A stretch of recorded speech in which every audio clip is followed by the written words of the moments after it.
चलो भाई लोग बहन लोग, लास्ट क्लास का जो नोट्स था आई होप आप लोग लिख कर आए हैं, समझ में आया वो notes. Again if you read the notes it is what ever I have told in the class. वो डायग्राम भी मैंने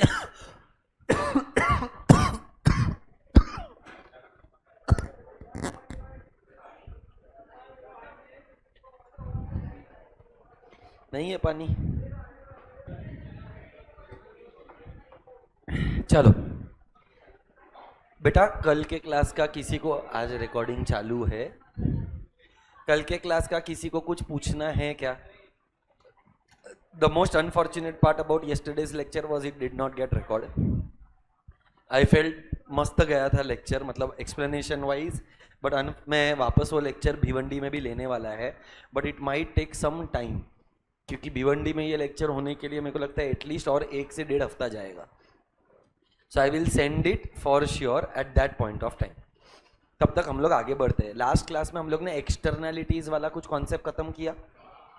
नेगेटिव प्रोडक्शन एक्सटर्नैलिटी में ओवर प्रोडक्शन होता है कि अंडर प्रोडक्शन होता है? ओवर प्रोडक्शन की वजह से there is a market failure. क्या मेरे को वो एक्सटर्नैलिटीज का रिवीजन करवाने का ज़रूरत है?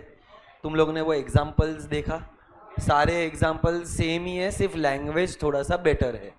MT एडुकेयर के जगह पर एक कंपनी का लिखा हुआ रहेगा। फिर ऑल द एग्जाम्पल्स जो मैंने दिए हैं सिर्फ लैंग्वेज को इम्प्रोवाइज करके दिया है। एक्सटर्नैलिटीज का दूसरा जो नाम है वो लिखा तुम लोगों ने, spill over effect, third party effect, side effects, correct. So I hope all these names you have written. It can be unilateral और बायलैटरल, सॉरी रेसिप्रोकल। उसके बाद it can be negative as well as positive. It can occur in production as well as consumption. ये बराबर क्या? अच्छा, कल वाला diagram भी कौन से बुक में किया था? 200 पेजेस वाला। चल जाने दे, मैं वापस है ना वो डायग्राम बना देगा। जूम पर है लोग?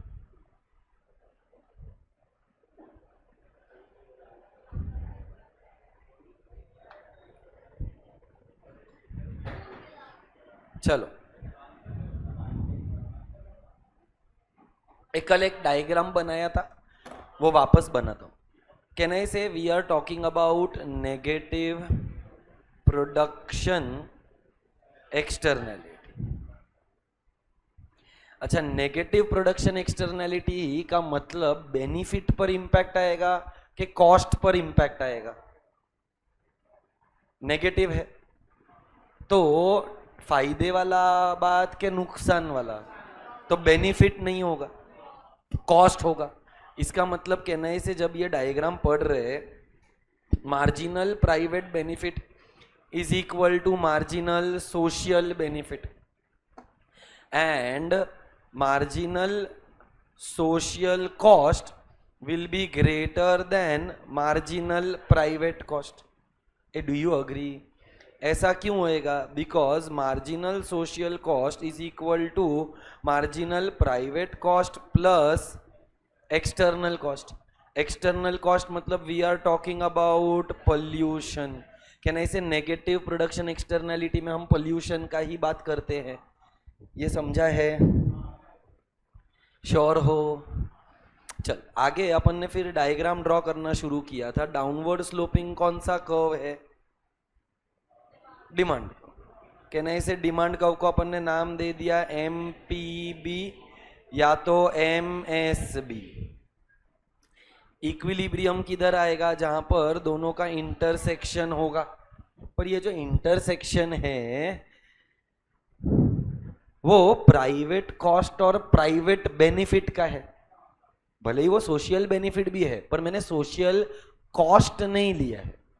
तो ये थोड़ा सा इंटरसेक्शन जो पॉइंट मिला वो अपना इक्विलिब्रियम प्राइस और क्वांटिटी है। Can I say this is how much we are producing in the economy. इतना प्रोडक्शन के लिए हम इतना प्राइस चार्ज कर रहे हैं, बट इसमें क्या प्रोड्यूसर ने एक्सटर्नल कॉस्ट को इंक्लूड किया है कि नहीं किया है? करना चाहिए पर किया, सप्लाई साइड फेलियर है। इसीलिए अपन ने एक नया कर्व बनाया जो MSC का है। अब मेरे को बता, कॉस्ट अगर बढ़ जाता है तो सप्लाई डिक्रीज हो जाएगा, डिक्रीज होएगा तो सप्लाई कर्व लेफ्ट में शिफ्ट हो जाएगा। इसका मतलब ये वाला कर्व मेरा कौन सा कर्व बन जाएगा? MSC। आई अग्री, ओके, पहले MSC लिख देता हूं। बट MSC का फॉर्मूला क्या है? MPC, external cost.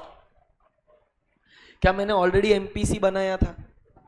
उसमें एक्सटर्नल कॉस्ट ऐड किया, एक्सटर्नल कॉस्ट के वजह से कॉस्ट बढ़ जाएगा, इसकी वजह से सप्लाई कर्व लेफ्ट में गया। जैसे ही सप्लाई लेफ्ट में गया, क्या नहीं से नया इक्विलिब्रियम मिल गया, ये बन गया P1, ये बन गया Q1, ये है E1, yes E1।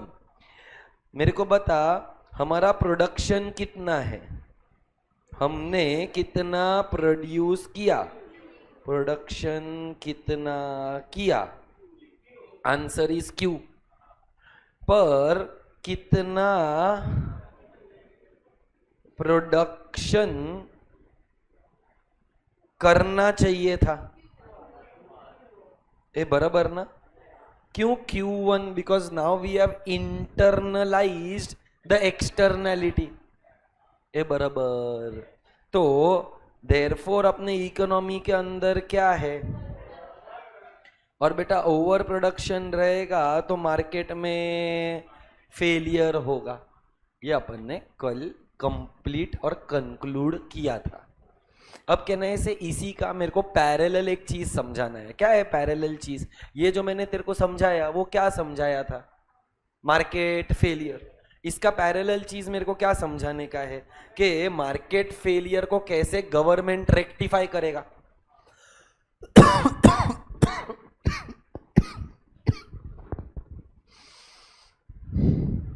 Market failure को गवर्नमेंट कैसे रेक्टिफाई करेगा। सो कहने से पार्ट ए समझाया, अब पार्ट बी। चल क्या लिखा है? Governments intervention in case of correcting externalities. कितना कॉन्सेप्ट्स है? कहने से 2 कॉन्सेप्ट्स है। अब सबसे पहला तो जो यहां पर लिखा हुआ है वो है टू प्रमोट। देख भाई, अपन ने जो डायग्राम बनाया वो नेगेटिव के लिए था। तो मेरे को एक बात बता, अगर कोई चीज का पॉजिटिव एक्सटर्नैलिटी है, क्या बोला? कोई चीज का अगर मतलब उसका फायदा है कि नुकसान है? फायदा है, बेनिफिट है। तो जो चीज का बेनिफिट है उसका प्रोडक्शन कम करना चाहिए कि उसका प्रोडक्शन बढ़ाना चाहिए? इसका मतलब कहना है इसे, in case of commodities which have positive externality there will be under production. In case of commodities which have negative externalities have over production. ये बेसिक अंडरस्टैंडिंग है। तो अभी मेरे को प्रोडक्शन को एनकरेज करना है कि डिस्करेज करना है फॉर पॉजिटिव एक्सटर्नैलिटी? और अगर नेगेटिव रहेगा तो सो देख, वही 2 चीजें लिखी है, ध्यान से, एकदम शांत दिमाग से। कहना है इसे पहला to promote and to reduce negative externalities. ये बराबर। तो क्या करने का? पहला तो सब्सिडीज दे दो या तो खुद प्रोडक्शन करो। अगर गवर्नमेंट ने सब्सिडी दिया तो कहने से जो प्राइस लोगों के लिए अफोर्डेबल नहीं था, अब वो लोगों के लिए अफोर्डेबल हो जाएगा। अगर अफोर्डेबल हो जाएगा तो लोग कंज्यूम करेगा। तो जो अंडर प्रोडक्शन का या अंडर कंजम्पशन का प्रॉब्लम है, कहना इसे under production will result into under consumption. Under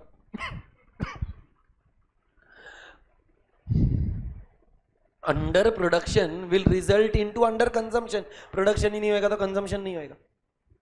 तो गवर्नमेंट क्या देगा तेरे को? सब्सिडी। सब्सिडी देगा तो तू कंज्यूम करेगा, कंज्यूम करेगा तो प्रोडक्शन करना पड़ेगा, तो प्रॉब्लम रिजॉल्व हो जाएगा। So subsidies given by the government reduces the production cost. अब अगर प्रोड्यूसर के लिए कॉस्ट कम हो जाएगा तो सप्लाई बढ़ जाएगा। Therefore, this leads to a higher output. Obviously, अगर आउटपुट बढ़ेगा तो सप्लाई भी बढ़ेगा, जिसके वजह से you will be able to sell higher quantities. Under production का प्रॉब्लम सॉल्व हो गया इन केस ऑफ. अच्छा चल, सब्सिडी नहीं दिया, गवर्नमेंट बोलता है छोड़ना इसकी भैंस की पूछ.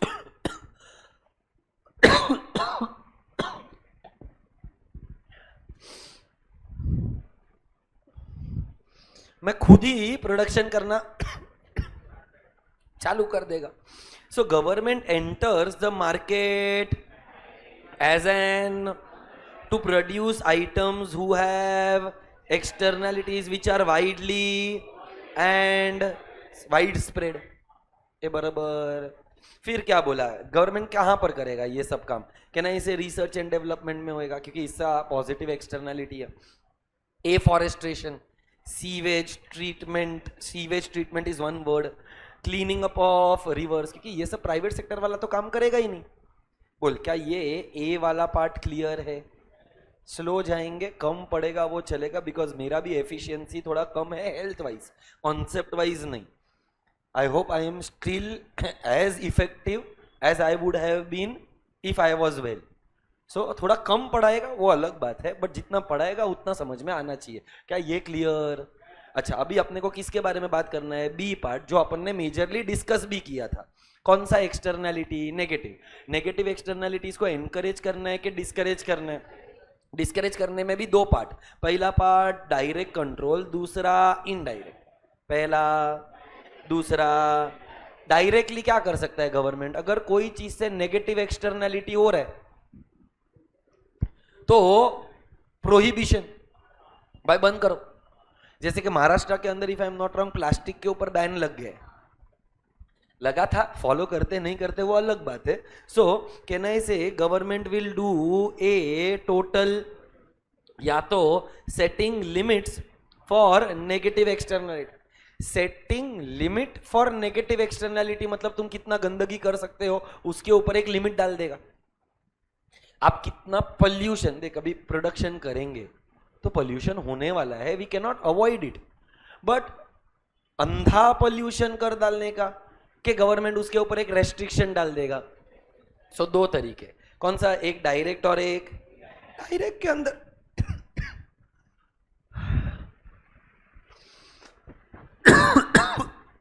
डायरेक्ट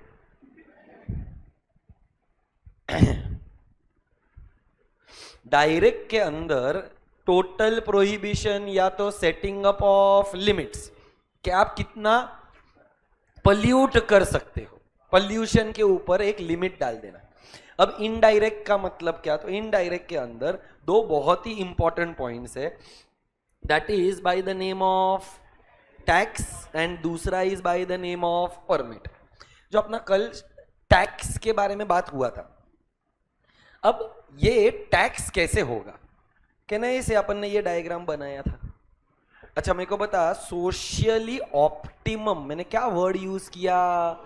प्राइवेट के social. Social cost, social benefit इधर इंटरसेक्ट हो रहा है. सोच समझ के जवाब देना. क्या social cost, social benefit even है? तो सोसाइटी के बारे में अगर सोचें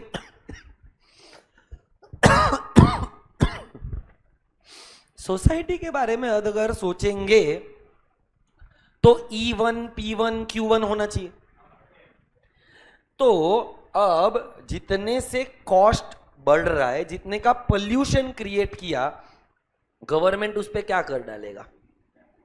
टैक्स लगा डालेगा. ये क्या लगा डालेगा?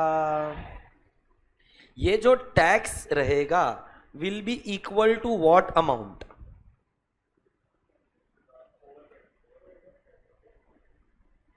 MPC plus tax.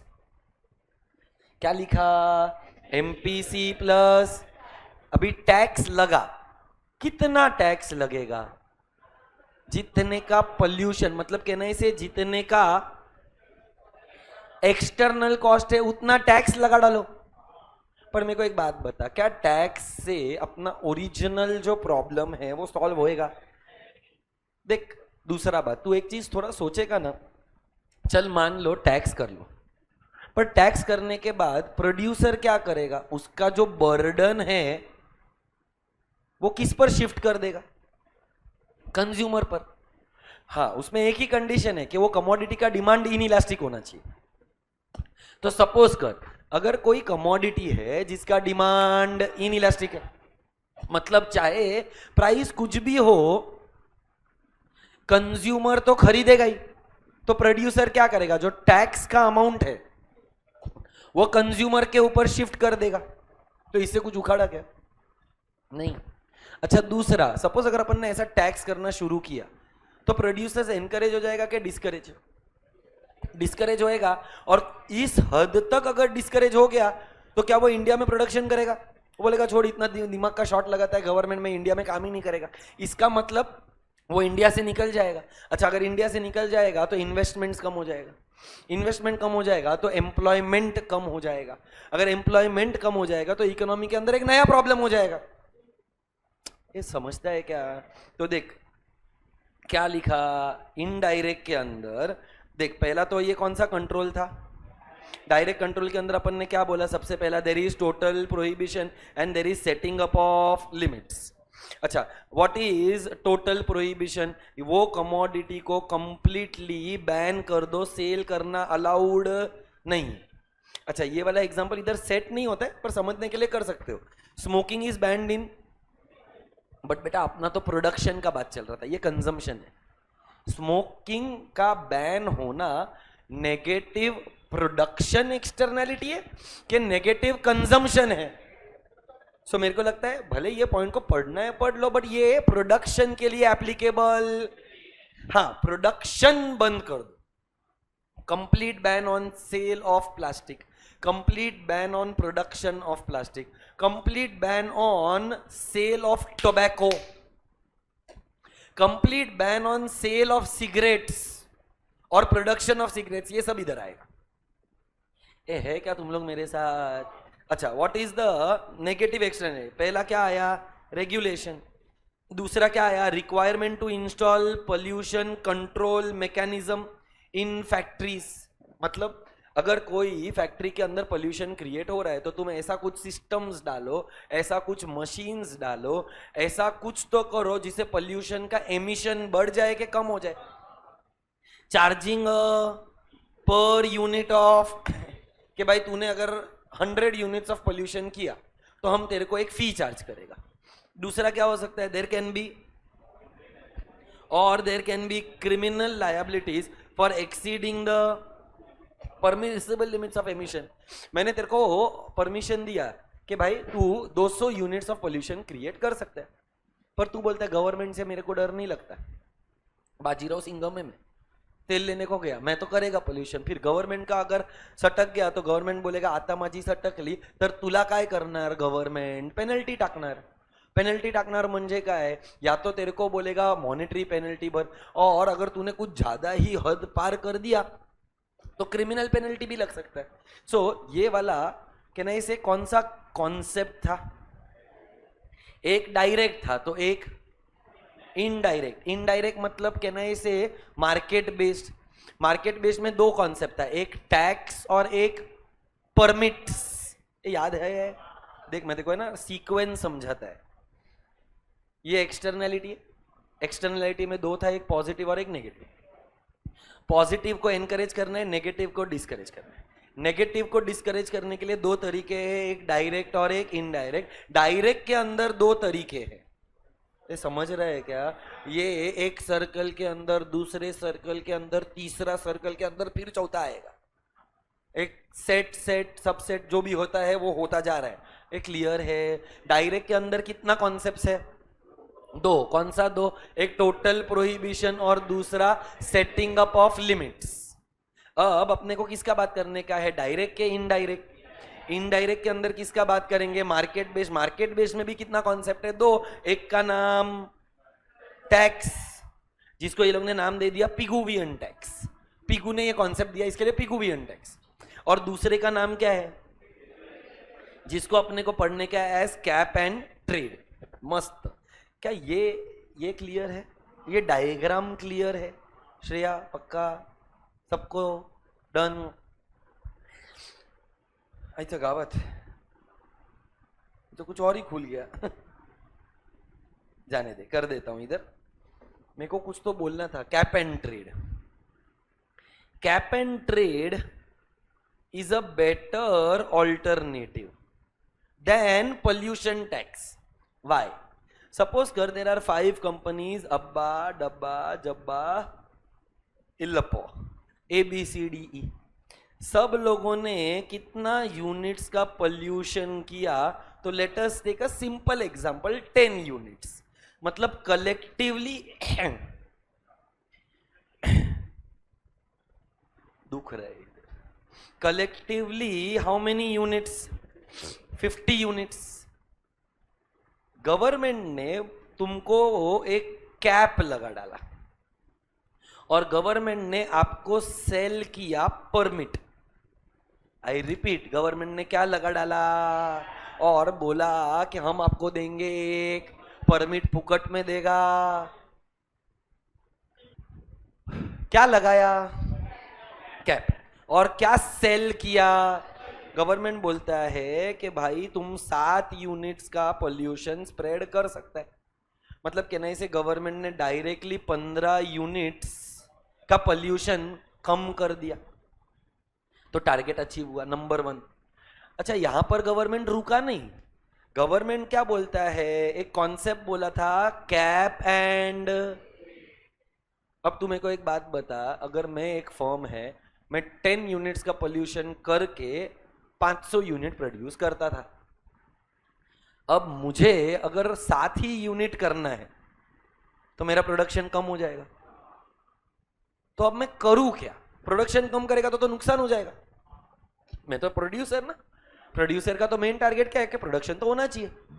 मेरे को 500 ही प्रोड्यूस करना है, पर मुझे पोल्यूशन भी कम करना है, तो मैं क्या करेगा? आई रिपीट, मेरे को प्रोडक्शन भी कितना चाहिए? जितना था उतना, 500 यूनिट्स 500 यूनिट्स ऑफ प्रोडक्ट्स, ये 50 यूनिट्स पोल्यूशन का है। पर मैंने 10 यूनिट पोल्यूशन करके 500 यूनिट्स प्रोड्यूस किया। अब मेरे को मेरा प्रोडक्शन कम करना, पर मेरे पास पोल्यूशन करने के लिए सिर्फ 7 ही है, मतलब मेरा प्रोडक्शन तो कम होएगा अगर मैंने जो सिस्टम चल रहा है वो सिस्टम फॉलो किया तो। तर आता मी काय करू? मला 500चा प्रोडक्शन पण पाहिजे, पोल्यूशन पण कमी करायचं आहे, टेक्नोलॉजी अपग्रेड करना पड़ेगा। मतलब कहना है कुछ फर्म्स नया मशीनरी लेकर आएगा, अबेटमेंट मैकेनिज्म लेकर आएगा, पोल्यूशन कंट्रोलिंग मशीन्स लेकर आएगा, पुराना टेक्नोलॉजी को चेंज करके नया टेक्नोलॉजी लेकर आएगा।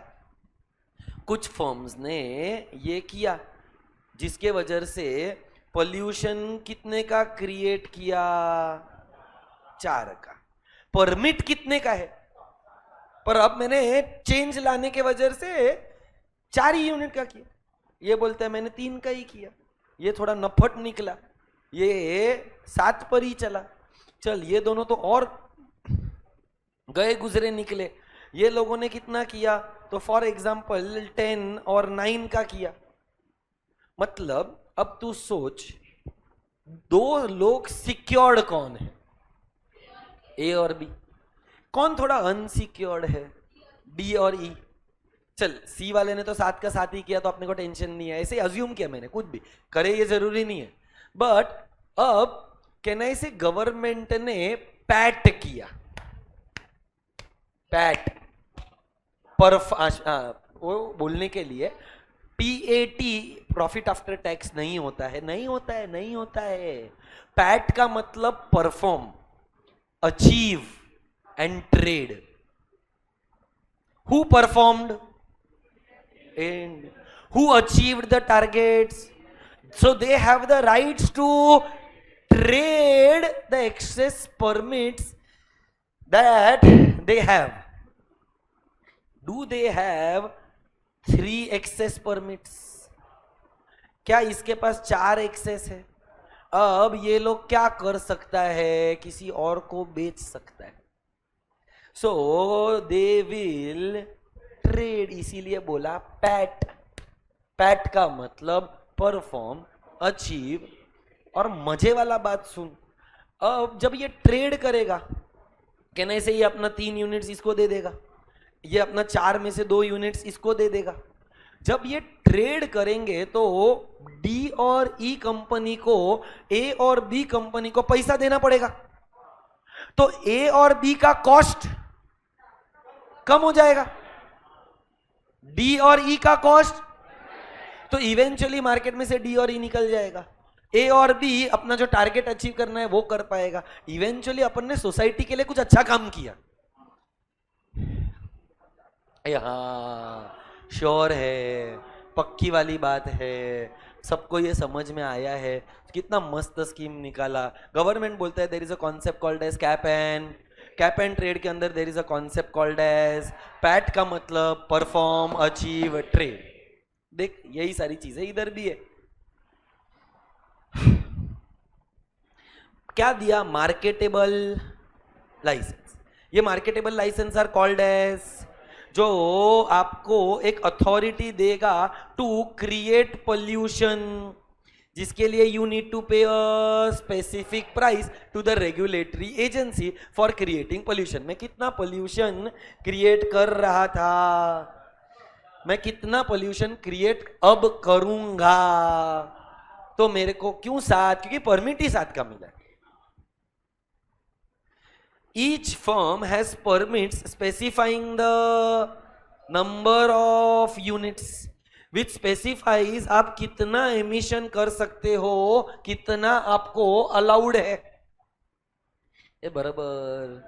These permits are मतलब perform, achieve, trade. So different pollution levels are possible across the regulated entities. देख, ये समझाने के बाद जो उधर लिखा है ना वो समझेगा। अगर मैं डायरेक्टली ये समझाता ना तो मुझे नहीं पता है कि कितना समझता शायद, ऐसा नहीं है नहीं समझता, पर बहुत सोचना पड़ता। अब जो भी लिखा है वो टफ लग रहा है। तू इमेजिन कर, पूरा यूनिट 2, ऑलमोस्ट यूनिट 2 का 2B यहीं से पढ़ा रहा हूं। मतलब कितना मस्त नोट्स बना है, very well made, but you need to have the clarity. आगे देखते हैं। A higher polluter has to either, क्या करना पड़ेगा? या तो हायर पोल्यूटर को अपना प्रोडक्शन कम करना पड़ेगा, या तो उसको नया परमिट खरीदना पड़ेगा। दोनों ही केस में उसका नुकसान है। ही has to pay a monetary penalty और buy more permits, both leading to increase and therefore there will be. तो साला मैं डिस्करेज हो गया।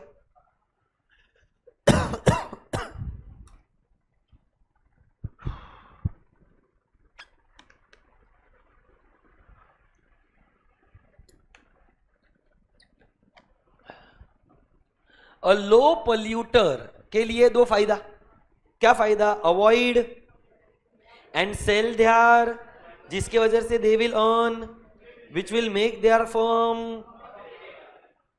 मस्त स्कीम है। तो ये और ये में से बेटर कौन सा है? टैक्स बेटर है कि कैप एंड ट्रेड? इसका मतलब इसमें कुछ तो डिफिकल्टीज है। मस्त सबसेट डिफिकल्टीज, इधर कुछ तो मेंशन किया। क्या लिखा है? Difficulties in an efficient pollution tax system. क्या डिफिकल्टीज है?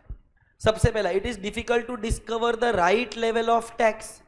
अरे मेरे को पता कैसा चलेगा कि पोल्यूशन कितने का क्रिएट हुआ? पोल्यूशन मेजरेबल थोड़ी है। तो कितने रुपए का पोल्यूशन क्रिएट हो रहा है, ये तो एक तुक्का है। सो to ensure that private cost plus taxes will be exactly equal to the difficulty है, पता नहीं है टैक्स कितना करूं। दूसरा, if the demand for the commodities, the tax may only have insignificant effect in reducing the demand, क्योंकि if demand is, burden of tax will be shifted to the rather than the polluting, जिसके वजह से it will be reflected in increased product price। और ये price ज्यादा किसको पे करना पड़ेगा? So this will have an inflationary effect and may reduce consumer. एक तो ऑलरेडी कंज्यूमर का वेलफेयर गया, उसमें प्राइस और बढ़ जाएगा. तूने आग में डाला घी, प्रॉब्लम ही क्रिएट हुआ ना, सॉल्व थोड़ी हुआ. आगे देख, it involves complex and costly. सोच ना लॉजिकली कि अगर पोल्यूशन टैक्स करना है तो उसके लिए एक डिपार्टमेंट बनाना पड़ेगा. अच्छा, टैक्स के लिए अथॉरिटीज लगेगा. कई बार ऐसा भी हो जाएगा ना कि टैक्स कलेक्ट किया 200 रुपया, पर टैक्स को कलेक्ट करने का कॉस्ट 220 रुपया है. होता है. तूने कितने का टैक्स कलेक्ट किया? 200, पर ये डिपार्टमेंट को रन करने का कॉस्ट, लैंड का कॉस्ट, लेबर का कॉस्ट, कैपिटल का कॉस्ट, ये सब कॉस्ट ज्यादा हो जाए. अरे तो उखाड़ा क्या, कुछ भी नहीं. सो एडमिनिस्ट्रेट, ये क्यों आगे जा रहा है, मत जा.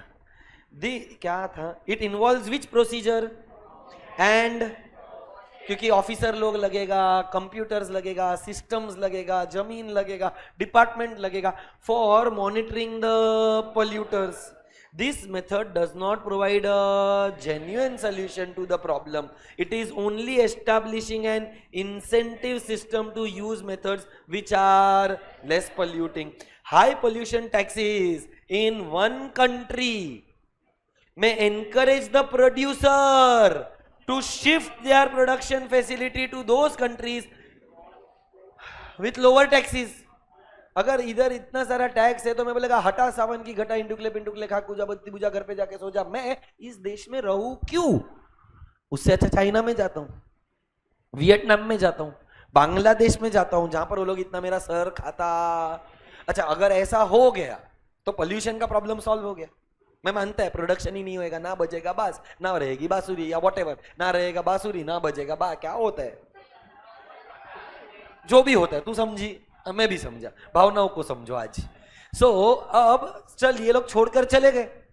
अभी अगर छोड़कर चले गए तो इकोनॉमी की मां बहन हो जाएगी, क्योंकि such taxes may have a negative consequences on employment and investments.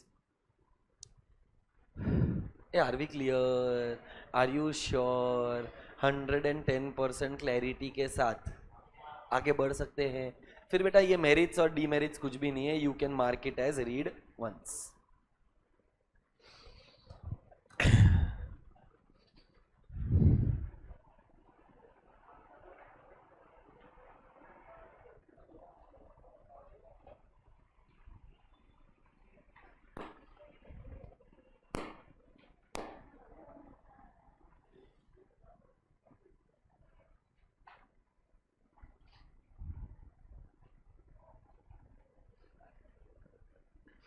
Clear है?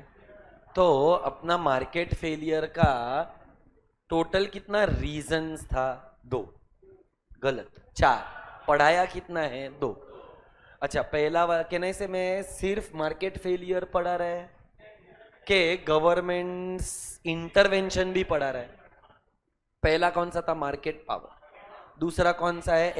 एक्सटर्नलिटीज बहुत सारे टाइप का था, उसमें से अपन ने मेजर फोकस नेगेटिव एक्सटर्नलिटी पर पढ़ा, पर पॉजिटिव एक्सटर्नलिटी भी थोड़ा बहुत समझाया. अब तीसरा रीजन पर जाते हैं. Why markets fail? It is because of a good called as public goods. पहले तो ये समझना पड़ेगा कि what is a pure private good. कौन सा गुड लिखा है? और दूसरा pure. Can you give me an example of a private good? What is an example of a private good?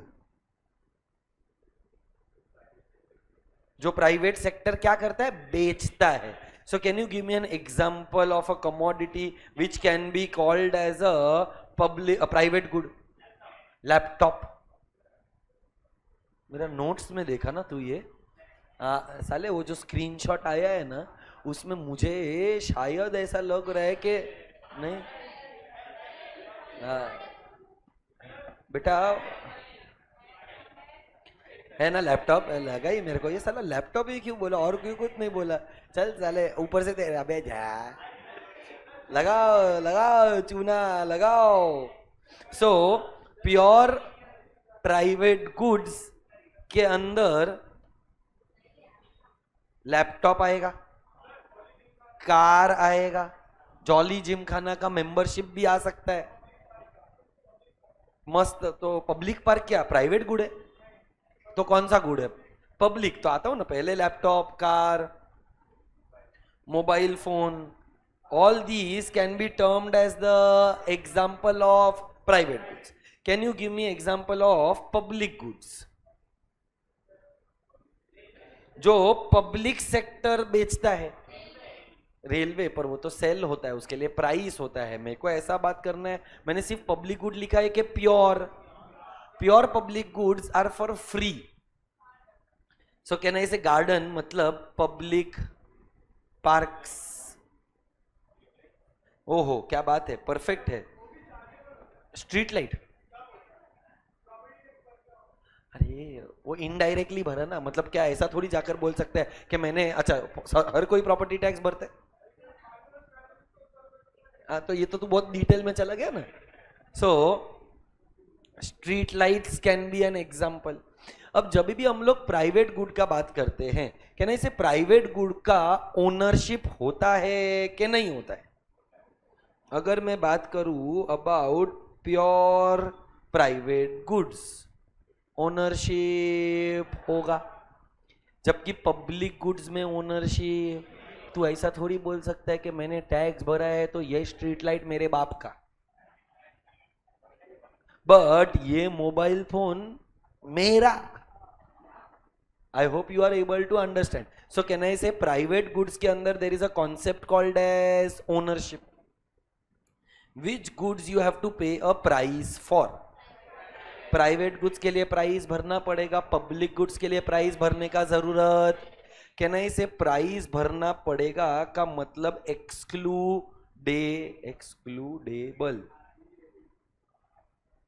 Excludable का मतलब क्या है? Something for which you have to pay a price. So dash goods are excludable. चश्मा is an excludable good, क्योंकि इसके लिए तेरे को प्राइस पे करना पड़ेगा. स्ट्रीट लाइट, तू ऐसा जाकर बोल सकता है कि तूने प्रॉपर्टी टैक्स भरा, दिखा. प्रॉपर्टी टैक्स भरा रहेगा तो ही तेरे को ये वापरने को देगा, ऐसा तो नहीं है. तो मेरे को बता, pure public goods are excludable कि pure public goods are non excludable? So तुमको ये वर्ड समझना पड़ेगा, क्योंकि यही वर्ड से आगे का कॉन्सेप्ट आएगा. ये बराबर है. So dash goods are excludable, dash goods are not excludable. इसका मतलब मेरे को बता, फ्री राइडर प्रॉब्लम. क्या वर्ड यूज किया मैंने? Free rider problem. Free rider मतलब जो उस कमोडिटी का फुकट में मजे ले रहे हैं. क्या free rider problem private goods में आएगा कि पब्लिक गुड्स में आएगा? मतलब फ्री राइडर प्रॉब्लम यहां पर प्राइवेट गुड्स में, बट कहना इसे फ्री राइडर का प्रॉब्लम पब्लिक गुड्स में आएगा. So one of the problems that we face with public goods is people will use the commodities for free. जब सब लोग उसके लिए पैसा भर रहे हैं तो मैं उसके लिए पैसा क्यों भरूं? डिफेंस, ऐसा तो अपन डिफेंस के लिए भी पैसा भरता है, डायरेक्ट टैक्स तो भरते ही है ना अपन, पर हर कोई थोड़ी भरता है. तो लोग क्या सोचते हैं, जब मैंने कल भी बोला था, होता सबके पास है पर देता कोई नहीं, चाहिए सबको पर भरना किसी को नहीं. तो defence, public park, street light, क्या ये सबको चाहिए?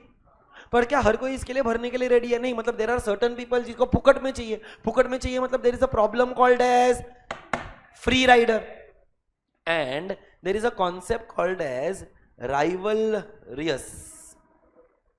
राइवलरियस मतलब क्या? राइवलरियस का मतलब, if I am using this commodity, can you also use this commodity at the same time? मतलब एक का इस्तेमाल करने के वजह से दूसरे का बेनिफिट कम हो जाएगा. If one person is using the commodity, then the benefit received to other person will be reduced, because at the same time he cannot use the same commodity. For example, is car a private good? So if my wife is driving the car, can I drive the same car at the same time? Though she drives me crazy, that's a different thing. नहीं मजाक था ये. But can I drive the same car? इसका मतलब क्या हो गया? When one person uses a private good, other person's benefit gets reduced. ऐसे commodity को बोलते हैं rivalrous. So dash goods are rivalrous. Private के public? Private? Public goods मतलब public park. Public park तू use करेगी तो मेरा यूज कम हो जाएगा. तू जितना मजा ले रही है उतना मजा मैं भी ले सकता है. मतलब राइवलरियस कौन सा गुड्स बेटा? Private goods. नॉन राइवलरियस कौन सा गुड्स? पब्लिक. तो मैंने राइवलरियस क्रॉस कर दिया, मतलब दीज गुड्स आर नॉन राइवलरियस. तो पहले तो क्या ये दो कैटेगरी और ये जो एक्सप्लेनेशन दिया है वो समझ में आया है? You need to know two words, वरना अपना थर्ड वाला कॉन्सेप्ट होएगा ही नहीं. थर्ड वाला कॉन्सेप्ट इज पब्लिक गुड्स, जिसके अंदर दो वर्ड्स है, एक राइवलरियस और एक एक्सक्लूडेबल. उसका opposite non rivalrous, non excludable. So have you understood what is excludable? What? Perfect. जिसके लिए प्राइस पे करना पड़ेगा is called as a private good. जिसके लिए प्राइस पे करने का जरूरत नहीं है is a public good, non excludable. ये बराबर श्योर हो? पक्का? राइवलरियस एंड एक्सक्लूडेबल, तो इसका ऑपोजिट क्या हो जाएगा? Non rivalrous, non excludable. तो मेरे को 4 कैटेगरी बनाना है. तुम लोग ये 4 कैटेगरी में से 2 कैटेगरी मेरे को फिल करके दे सकता है, प्रोवाइडेड आपको ये समझ में आया हो. So category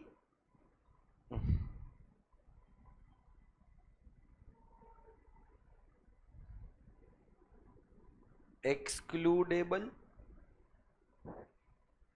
non excludable,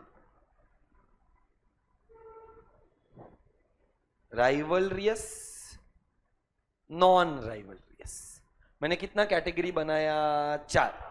excludable, non excludable, rivalrous, non rivalrous. ये मेरा कैटेगरी नंबर 1, ये मेरा कैटेगरी नंबर 2, ये मेरा कैटेगरी नंबर 3, ये मेरा कैटेगरी नंबर 4. बोल, कैटेगरी नंबर 1 किसका कॉम्बिनेशन है? Do we know which goods are excludable भी, राइवलरियस भी? लैपटॉप मतलब कौन सा गुड? हाँ, कौन सा? प्राइवेट. सिर्फ प्राइवेट मत बोल. सो can I say these goods are called as pure private goods. ये बराबर समझा है? पक्का? एक कैटेगरी तुम लोग को आया, एक और आना चाहिए. कौन सा वाला? 1 हो गया. 2 वाला आता है? नहीं. 3 वाला आता है? नहीं. तो कौन सा आता है? 4th वाला आता है. क्या है 4th वाला? It is non-excludable, non-rivalrous, pure public goods. अब 2 कैटेगरी नया आया, अब मिक्स मैच हो गया है पूरा कॉन्सेप्ट, पर इजी है. बस उसके लिए तेरे को excludable, non excludable, rivalrous, non राइवलरियस समझ में आना चाहिए. ये बराबर. चल मेरे को बता. नॉन, अभी कौन सा category? Category number 2.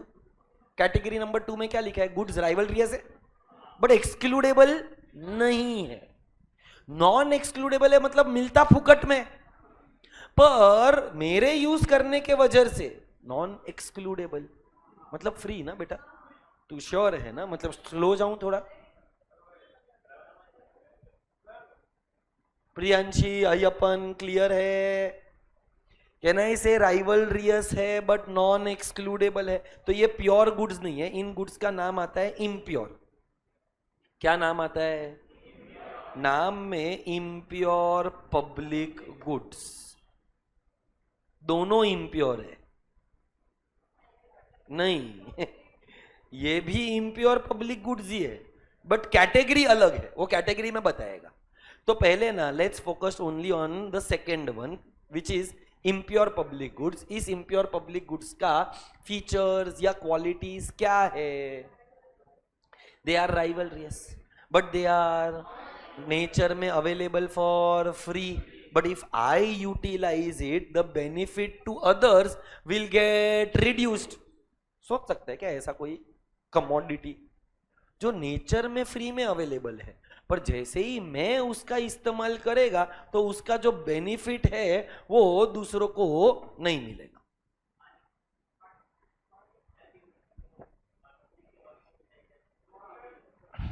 But don't you think पानी के लिए you have to pay a price?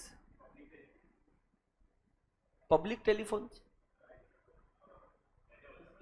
PCO, उसमें भी 1 रुपए का कॉइन तो डालना पड़ता था. तो बेटा ये जो गुड्स है ना उसको बोलते हैं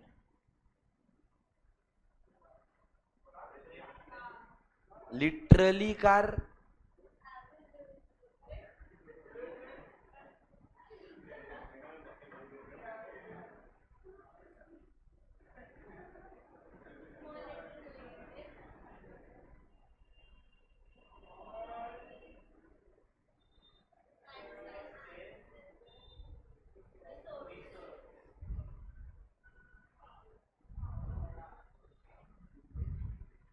कॉमन एक्सेस रिसोर्सेज मतलब सपोज कर पवई लेक है, पवई लेक के अंदर लोग फिशिंग करने के लिए गए.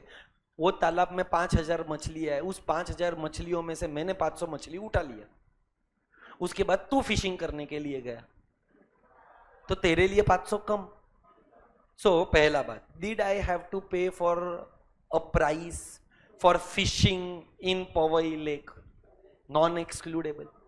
But if I use it the benefit to others will get reduced. मेरे बिल्डिंग में लिटरली मां कसम वाला सच वाला एग्जांपल दे रहा है. मेरे बिल्डिंग मेरे घर के बाजू में ये कैसा, इधर वो झाड़ है. मेरे घर के अंदर कैसा है मालूम है? ये अगर मेरा घर है ना तो इधर झाड़ है. मेरे घर के अंदर जामू लटकता है, जामुन का झाड़ है. और हाँ यही एग्जांपल है. ऐसा बहुत सारे लोगों ने देखा रहेगा कि आपके बिल्डिंग के अंदर शायद मैंगो का झाड़ रहेगा, पाइनएप्पल का झाड़ रहेगा. होता है मेरे मतलब जहां पर मैं रहता है ना, हमारे बाजू वाले बिल्डिंग में एक मैंगो का झाड़ है. कच्ची केरी तोड़ते हैं लोग. उसी बिल्डिंग में, वो काफी बड़ा बिल्डिंग है, तो वहां पर एक बनाना का ट्री है. वहां पर वो फूल होते हैं ना कोई अलग अलग टाइप का, वो फूल के बहुत सारे झाड़ है. तो लोग क्या करते हैं, वो फूल उधर से तोड़ते हैं और भगवान को चढ़ाते हैं. भगवान को चढ़ाने के लिए चाहिए ना फूल, पर अभी मार्केट से खरीदेगा तो प्राइस पे करना पड़ेगा. अपने घर के पे ही बन रहा है तो फिर साला प्राइस क्यों पे करूं? मतलब वो नॉन एक्सक्लूडेबल है. अब सपोज कर पूजा के लिए वो फूल मैंने उधर से निकाल लिए, 50 फूल थे उधर, 50 में से 5 मैंने उड़ाए, तो तेरे लिए कितने बचे? Common access resource. अरे मस्त है रे ये चैप्टर, इज नेक्स्ट लेवल. मतलब अगर आज मैं ये लेक्चर ले पा रहा हूं ना तो उसके पीछे का एक ही कारण है, चैप्टर मस्त है. इजी तो पता नहीं मेरे को, मतलब अगर तुमको इजी लग रहा है then I am doing a good job. It is very nice, मस्त चैप्टर है. तो अब मेरे को एक बात बता के ना, इसे यहाँ पर एग्जाम्पल क्या आया? Common access resource. इनके साथ एक ट्रेजेडी है, ट्रेजेडी ऑफ बीइंग कॉमन. कोई भी है आकर मंदिर का घंटे की तरह बजाकर चला जाता है ना, because they are commonly available. कोई देखने वाला थोड़ी है. अब अपन तीसरे कैटेगरी पे जाते हैं, बीच. बीच बीच में क्या पर?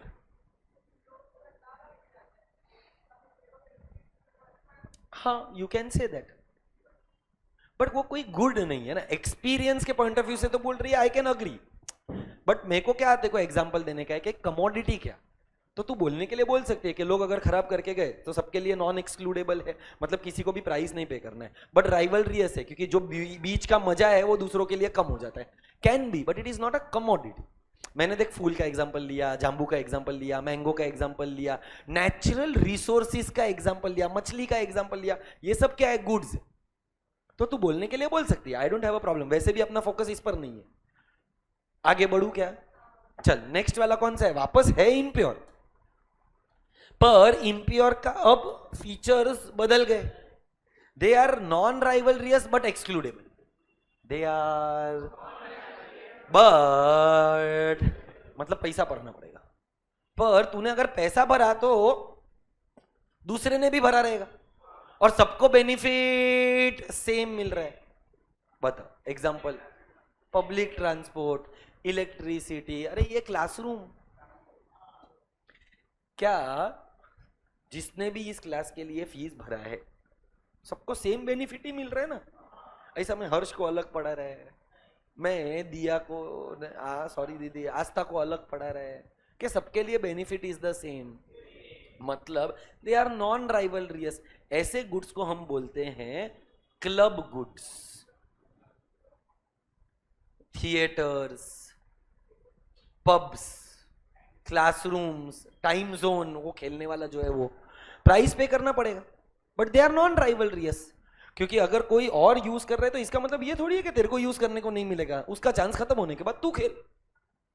सो टोटल कितना कैटेगरीज बना डाला? 4, जिसमें से कहना से 2 मैंने ऊपर समझा डाला था और बाकी का 2 मैंने इधर समझाया। Third category was by the name of which goods. अब मार्केट फेलियर कौन से गुड्स में हमको पढ़ना है? It is in case of public goods. तू मेरे को बता, public goods are socially desirable, can I say they are non rivalrous, non excludable. तो इसका जितना प्रोडक्शन होना चाहिए उससे ज्यादा होता है कि उससे कम होता है? मतलब कहना है इसे in case of which goods there is, हाँ, pure public goods, can I say there is over production के under production? And if there is, बोलो, if there is a market failure. I have already, ये इसके लिए कल का वो जो इंट्रोडक्शन वाला पार्ट था, over production, under production, surplus, scarcity, government को इंटरफियर करना पड़े, under consumption, over consumption, all these are examples of market failure. ये मार्केट फेलियर का उल्टा क्या होता है? Market equilibrium. When is market at equilibrium? When demand is equal to supply. When is market not at equilibrium? When demand is greater than supply, या तो demand is less than supply. ये समझता है पक्का? Dash goods have a dash problem, और ये बोलेगा तो जवाब ही नहीं दे पाएगा। Dash goods have a free rider problem. Dash goods have a free rider problem. Private public goods, इसकी बेस की ये 6ठा कैटेगरी निकाला भाई ने। प्योर प्राइवेट गुड्स, ये बोलते हैं प्योर प्राइवेट गुड्स फ्री। तो बेवड़े प्राइवेट गुड्स फ्री है क्या? अच्छा, क्या प्राइवेट गुड्स फ्री में मिलता है? वो वाला फ्री कौन सा हुआ है?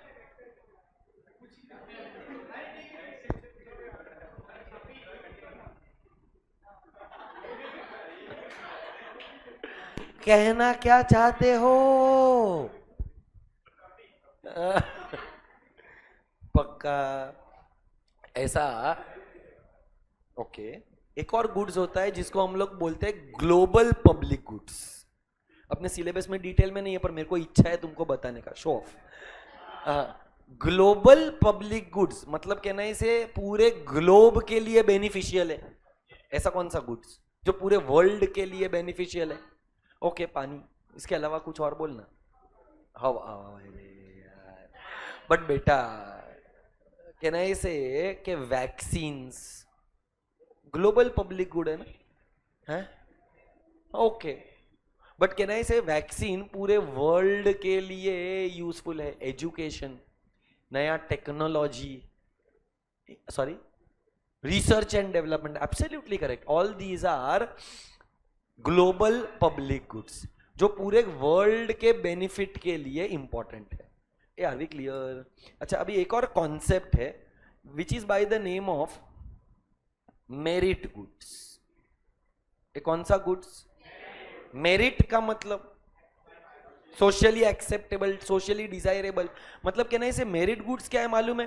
वो लोग राइवलरियस भी है, वो लोग एक्सक्लूडेबल भी है, पर they have a positive externality, they have a very high positive external. Can you try to name a commodity जिसके लिए प्राइस भी भरना पड़ता है, जो राइवलरियस भी है, पर उसका एक्सटर्नैलिटी बहुत हाई है, जिसका बेनिफिट हद पार है? एजुकेशन इज, ये लैपटॉप पे ही अटका हुआ है। कैन आई से एजुकेशन जो कमोडिटी है, it is rivalrous also, it is excludable also, but it has a positive externality, वो भी छोटा मोटा नहीं, बहुत ही ज्यादा है। तो मेरिट गुड्स के केस में जनरली क्या होता है? Can I say they are over produced कि under produced, and therefore there will be a market failure in case of merit goods. ऐसा डीमेरिट गुड्स भी होगा। डीमेरिट गुड्स के केस के अंदर ओवर प्रोडक्शन होएगा and therefore there will be a market failure. So मैंने 3 चीजों का मार्केट फेलियर पढ़ाया। कौन सा? प्योर पब्लिक गुड्स, फिर मेरिट गुड्स, और फिर तो अभी अपने को क्या पढ़ना चाहिए? गवर्नमेंट का इंटरवेंशन। सर मार्केट फेलियर हो गया, तो अब गवर्नमेंट कुछ करेगा कि नहीं करेगा? करेगा। देखो सबसे पहला कौन से गुड्स के बारे में बात किया? Government intervention in case of merit goods. क्या मेरिट गुड्स सोशली डिजायरेबल है? क्या वो राइवलरियस है? क्या वो एक्सक्लूडेबल है? पर फिर भी इसमें गवर्नमेंट इंटरफियर करता है क्योंकि ये सोशली बहुत डिजायरेबल है। कहना इसे हेल्थ केयर भी आएगा, hospitals, education, all these can be considered as a merit good. अच्छा, मेरिट गुड में प्रॉब्लम क्या है? there is lack of equality and there is uncertainty in consumption, there is not a proper level of information। ये सब problems है। अपने को क्या पढ़ने का है कि गवर्नमेंट क्या कर सकता है। सो देख, very important, page number 238, regulations दिखा? ओके सॉरी, 239 मेरे को ये दिखा ना, तो मैंने यही वाला बोल दिया, सॉरी, थैंक यू ब्रो। पता नहीं है ना कैसे किस तरीके से कंज्यूम करेंगे, क्योंकि मेरिट गुड तो है पर पैसा नहीं है। अच्छा, प्राइवेट सेक्टर वाला बनाएगा तो उसका प्राइस ज्यादा चार्ज करेगा, प्राइस ज्यादा चार्ज करेगा, मैं अफोर्ड नहीं कर पाएगा। तो there is an uncertainty in consumption. देखो चाहिए तो तू वो पढ़ भी सकता है। Due to uncertainty about the nature and timing of certain merit goods, health care is required in, अभी मेरे को फिलहाल रिक्वायर्ड है पर क्या लेवल का हेल्थ केयर रिक्वायर्ड है मालूम नहीं। बेड पर लेटेगा, हॉस्पिटल में जाएगा तभी पता चलेगा। अच्छा, individuals may not be able to plan their expenditure and save for their future. The market is unlikely to provide optimum quantity of health care when customers actually need it, as they may not have adequate, पैसा नहीं होएगा to pay for the market price. ये बराबर। चल, सबसे पहला government क्या कर सकता है? Government can bring in regulation. क्या रेगुलेशन ला सकता है? कि determine how a private activity में बी कंडक्टेड। जैसे कि एजुकेशन में 10+2 पैटर्न ऑफ एजुकेशन और बोर्ड एग्जाम्स। मतलब गवर्नमेंट क्या कर सकता है कि भाई बोर्ड्स का एग्जाम 12वीं में ही आएगा, तुमको कम से कम इधर तक तो पढ़ाई करना ही पड़ेगा, तो मेरिट गुड्स का कंजम्पशन बढ़ जाएगा। अच्छा, next, prohibit some type of activities like narcotic substances and smuggling. Do you think this is an intervention in case of merit good? It is an intervention for demerit. तो थोड़ा ऊपर नीचे, but देख logic समझ ले, तेरे को पता चलना चाहिए कि ये गलत है। जैसे तूने इंस्टेंट जवाब क्या दिया कि भाई प्रोहिबिट समथिंग, अरे मेरिट गुड को थोड़ी प्रोहिबिट करेगा। अच्छा, नार्कोटिक मेरिट गुड है, मतलब कहने से ये पॉइंट किधर आना चाहिए? Set or issue mandates making others oblige, like use of helmets, insurance coverage, which will enhance the consumption of merit goods, that is consumption of what is socially desirable। Government ने mandatory कर डाला ना, helmet पहनना पड़ेगा नहीं तो fine भरो, insurance हर गाड़ी का होना चाहिए नहीं तो फाइन भरो, पीयूसी हर गाड़ी का होना चाहिए नहीं तो फाइन भरो। कहना से गवर्नमेंट एनकरेज करेगा कि कुछ भी करके तुम मेरिट गुड्स का कंजम्पशन बढ़ाओ by making it compulsory. Next क्या आया? Ensure the quality of merit goods. Okay, ये मेरे को लगता है ये सी पॉइंट ही है जिसके अंदर वो सब पूरा एक्सप्लेनेशन है. सो तुमको अगर वो कट करना है तो तुम कट कर सकते हैं. फिर गवर्नमेंट क्या कर सकता है? एक तो रेगुलेशन ला सकता है. कौन सा गुड्स है, मेरिट गुड्स के डीमेरिट गुड्स? बेटा अगर मेरिट गुड है तो उस पर टैक्स लगाएगा. अरे ऑलरेडी महंगा है, मेरे को उसको सस्ता करने का है, तो पिगुवियन टैक्स, वैसे पिगुवियन सब्सिडी. जैसा पिगुवियन वैसे ही पिगुवियन. मेरे को बता, अगर प्राइवेट सेक्टर के हाथ में सब कुछ छोड़ दिया तो एजुकेशन. फैक्ट देख, प्राइवेट कोचिंग क्लासेस का फीस 35,000, 34,000, 36,000 जो भी है, पर आईसीएआई का फीस 5,000 भी नहीं है. कोचिंग का ये है, बुला रहा है, भाग गया. अच्छा गावात कोण आहे रे, ये मेल है, खोपड़ी पोट चालेगा. तो अगर प्राइवेट सेक्टर के हाथ में दे दिया तो वो लोग तो मावेन कर डालेंगे, जो कर ही रहे.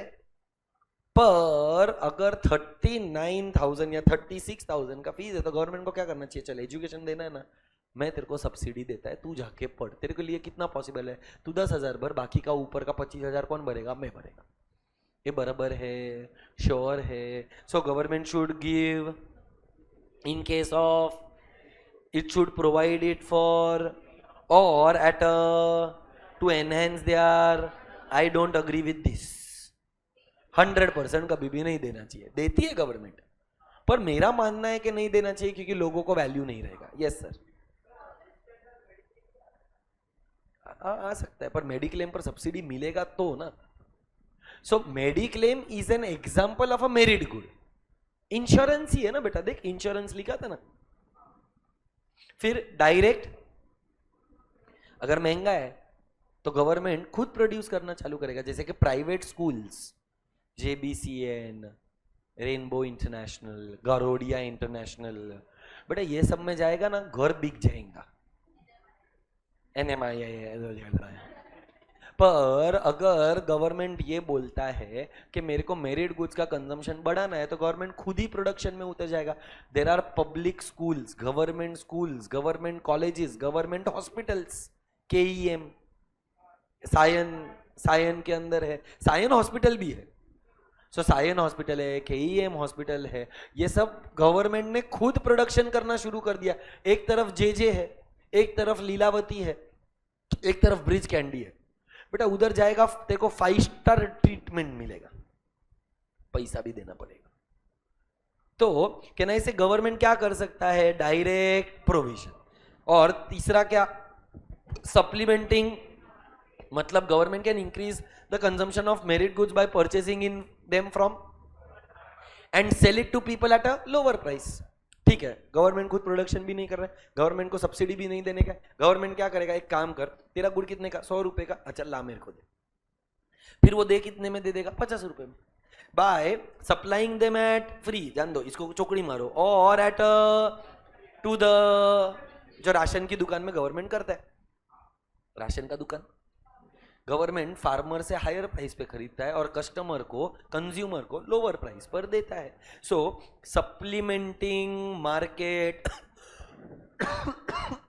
प्रोविजन. Are we clear? चल next intervention is in case of which goods? Demerit goods. हाँ चल, डीमेरिट गुड्स के अंदर example tobacco, cigarette, alcohol, socially undesirable goods. They have high negative externality in their consumption. इसके अंदर government क्या कर सकता है? सबसे पहला भाई बैन करना. पर तेरे को लगता है कि गवर्नमेंट ऐसा करेगा? बेटा हाँ, गवर्नमेंट का जिंदगी बर्बाद हो जाएगा, गवर्नमेंट को पैसा नहीं मिलेगा. गवर्नमेंट का सबसे हाईएस्ट सोर्स ऑफ रेवेन्यू क्या है? Socially undesirable goods. बिकॉज उनका डिमांड इनइलास्टिक होता है, इसीलिए गवर्नमेंट इसमें पैसा छापता है. बोलता है तेरे को फूकना है, तेरे को मरना है, मर, पैसा देकर मर. हाँ फैक्ट है. आज एक सिगरेट के ऊपर, सिगरेट को बनाने को 2-3 रुपया नहीं लगता रहेगा, पर गवर्नमेंट बेचता 10 रुपए में है क्योंकि उसके ऊपर टैक्स इतना हाई है. वो टैक्स का पैसा कौन कमाता है? गवर्नमेंट कमाता है. सो कहना इसे सबसे पहला तो गवर्नमेंट क्या बोलेगा? There should be complete prohibition. दूसरा, देयर शुड बी, प्लीज मत कंज्यूम करो, ये तुम्हारे फेफड़ों के लिए बहुत ही खतरनाक है. रमेश, सुरेश, मुकेश, हाँ मुकेश। तुम लोग अगर कभी पिक्चर देखने के लिए गया रहेगा तो वो लोग नेगेटिव एडवर्टीजमेंट करते हैं, इतना टार, वो ऐसा वो टार मतलब वो स्मोक करने की वजह से तुम्हारा वो ब्लैक ब्लैक कलर का हो जाता है ना, तो तुम्हारा फेफड़े का माँ बहन हो जाएगा, ऐसा वो लोग एडवर्टीजमेंट में दिखा, ऐसा ऐसा वाला लोगों का फोटो चिपका कर रखता है तो अगर तू सिगरेट तंबाकू पिएगा तो तेरा भी मुंह ऐसा ही हो जाएगा, तेरे को तेरी शकल से प्यार नहीं है, अच्छा तो ऐसा मुंह लेकर, मतलब गवर्नमेंट क्या कर रहे हैं, नेगेटिव एडवर्टीजमेंट कर रहे हैं कि ये गुड्स अच्छा। So can I say negative advertisement campaigns which emphasize the dangers associated with consumption of merit goods। Cigarette के ऊपर गवर्नमेंट का पैकेजिंग का रूल है, आएगा कहीं तो है ना, पैकेजिंग भी रहेगा, मेरे को नहीं पता है। पैकेजिंग के ऊपर 75-90% शुड कवर, हाँ पैकेजिंग के रूल्स के ऊपर कि भाई देखकर तो मत फूक, अभी देख तेरा हाल ये हो ना, फिर भी लोग फूकने वाला फूकेगा क्योंकि उसका उसके लाइफ में स्ट्रेस है। ए आर वी क्लियर, ये फूकने वाला ये अगरबत्ती फूक लेना बड़ी बात है इससे ना हो पाई, फट्टू नंबर 1 है ये। सो कैन आई से गवर्नमेंट ने क्या किया, नेगेटिव एडवर्टीजमेंट। गवर्नमेंट क्या कर सकता है, there should be no promotion. अच्छा एक और एड याद आया मेरे को, देखो तो वो ये वाला टार वाला तो था ही, बहुत पहले ना राहुल द्रविड़ करके एक क्रिकेटर था, अरे अरे उसका एड था, मतलब मर थोड़ी गया राहुल द्रविड़ पगले, उसका एड का बात कर रहे हैं। तो जब थिएटर्स में पिक्चर देखने के लिए जाते थे ना तो ऐसा एक शॉट मारा, फिर भाग रहा है, फिर बताया कि वो रन आउट हो गया, फिर पीछे से एडवर्टीजमेंट होता है। आप भी इसी तरीके से जिंदगी में रन आउट हो सकते हैं अगर आपने धूम्रपान का इस्तेमाल किया तो। अभी भी आता है, मैं 3 साल से पिक्चर देखने को नहीं गया तो आई डोंट नो, हाँ पर देखा रहेगा, नहीं देखा रहेगा तो गूगल पे जाकर सर्च कर Rahul Dravid no cigarette smoking ad, उसके अंदर वो लोग ने बोला कि अगर आप भी इसी तरीके से रन आउट हो सकते हैं अगर आपने धूम्रपान का इस्तेमाल किया तो। नेगेटिव एडवर्टीजमेंट, अक्षय कुमार बोलता है हीरोगिरी ऐसा फूफू करने में नहीं है, मतलब एक्चुअली वो एड है ना पॉजिटिव एक्सटर्नैलिटी के था, सैनिटरी पैड्स का यूज करने के लिए, पर वो लोग ने एक तीर 2 निशाने लगाए कि भाई सैनिटरी पैड्स का प्रमोशन भी, तेरे पास सिगरेट खरीदने का पैसा है, जिंदगी की माँ बहन करने का पैसा है, पर तेरे को सैनिटरी पैड्स देने के लिए पैसा नहीं, अपनी बीवी का जिंदगी बचाने के लिए है? विमल बोलो, जुबा केसरी, अक्षय कुमार।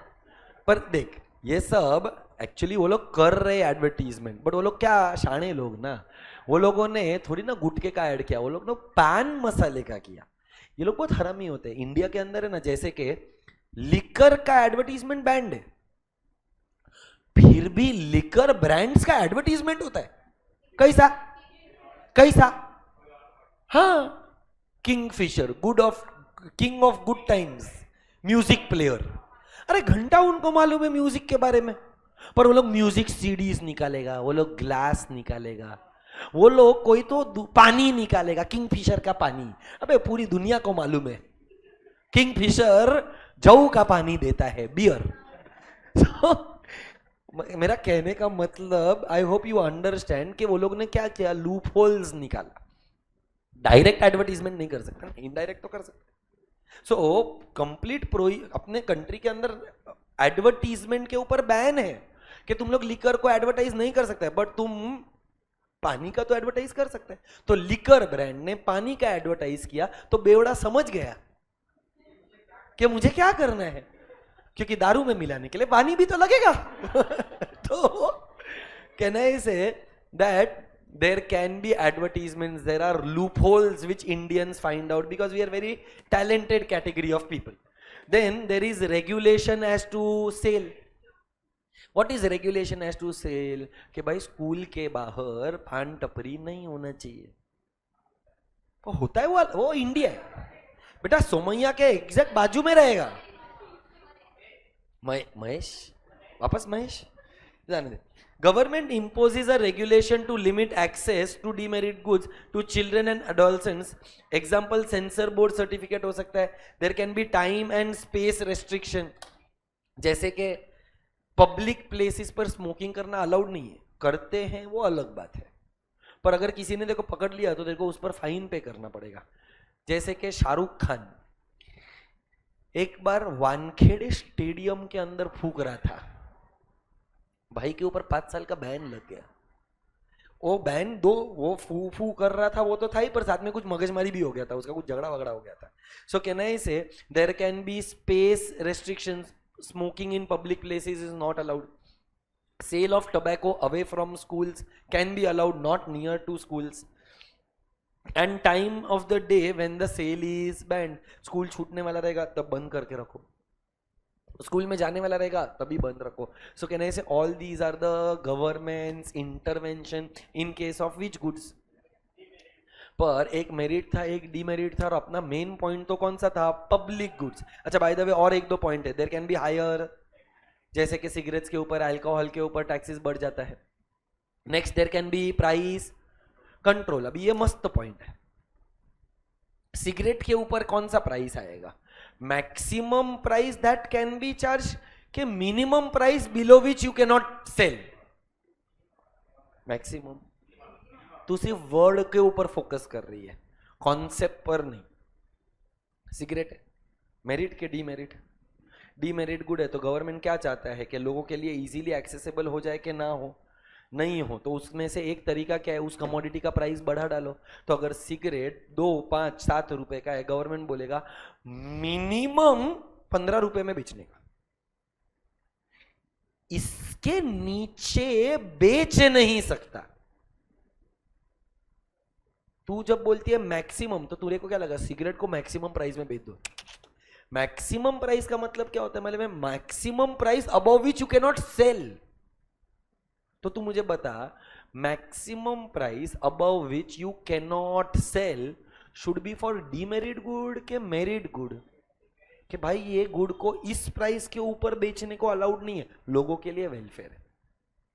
पर अगर डीमेरिट गुड है, अयो डीमेरिट गुड है, मिनिमम इतना तो कम से कम प्राइस चार्ज करना ही पड़ेगा, जो कम से कम प्राइस चार्ज करना ही is your price control.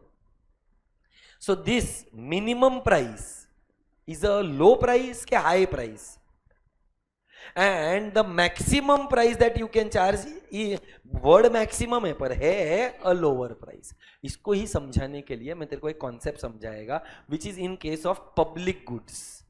In case of which goods, कहना ऐसे अपन ने 3 कॉन्सेप्ट पढ़ा था, ये पढ़ा था ना, एक पब्लिक गुड पढ़ा था, एक मेरिट पढ़ा था, एक डीमेरिट। मैंने मेरिट डीमेरिट गुड्स के केस के अंदर इंटरवेंशन बता दिया, अब मैं इंटरवेंशन बता रहा इन case of which goods, public goods. Very important and very interesting also.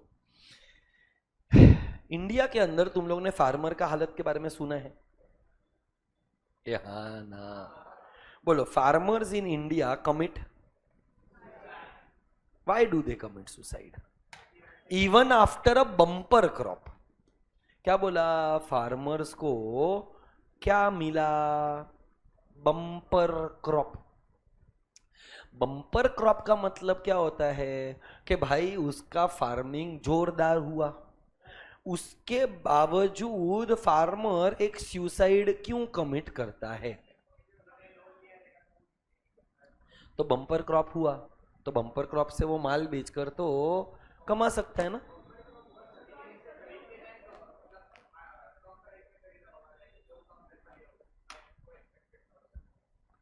तू सही है, पर थोड़ा सा और एक्सप्लेनेशन देना पड़ेगा, बोल। वो तो है ही, उसके अलावा कुछ और कहने से, अगर बम्पर क्रॉप हुआ तो सिर्फ तेरे को अकेले को हुआ रहेगा कि सारे फार्मर्स को हुआ रहेगा? और सारे फार्मर्स को हुआ रहेगा तो सरप्लस रहेगा क्रॉप, और जो सरप्लस रहेगा उसका मतलब इक्विलिब्रियम प्राइस बहुत कम मिल रहा है, क्योंकि सरप्लस में प्राइसेस कम हो जाता है। तो भले ही मेरे को बम्पर क्रॉप हुआ है, बट ये बम्पर क्रॉप होने के बावजूद मेरे को जो प्राइसेस चाहिए, equilibrium prices are not satisfactory. मतलब ये जो मेरा इक्विलिब्रियम प्राइस आया वो मेरे एक्सपेक्टेशन से ज्यादा है कि कम है? कम क्यों है? क्योंकि मेरा एक्सपेक्टेशन है, क्योंकि सरप्लस है। सरप्लस में प्राइसेस कम मिलते हैं। तो ऐसे टाइम पर गवर्नमेंट क्या कर सकता है?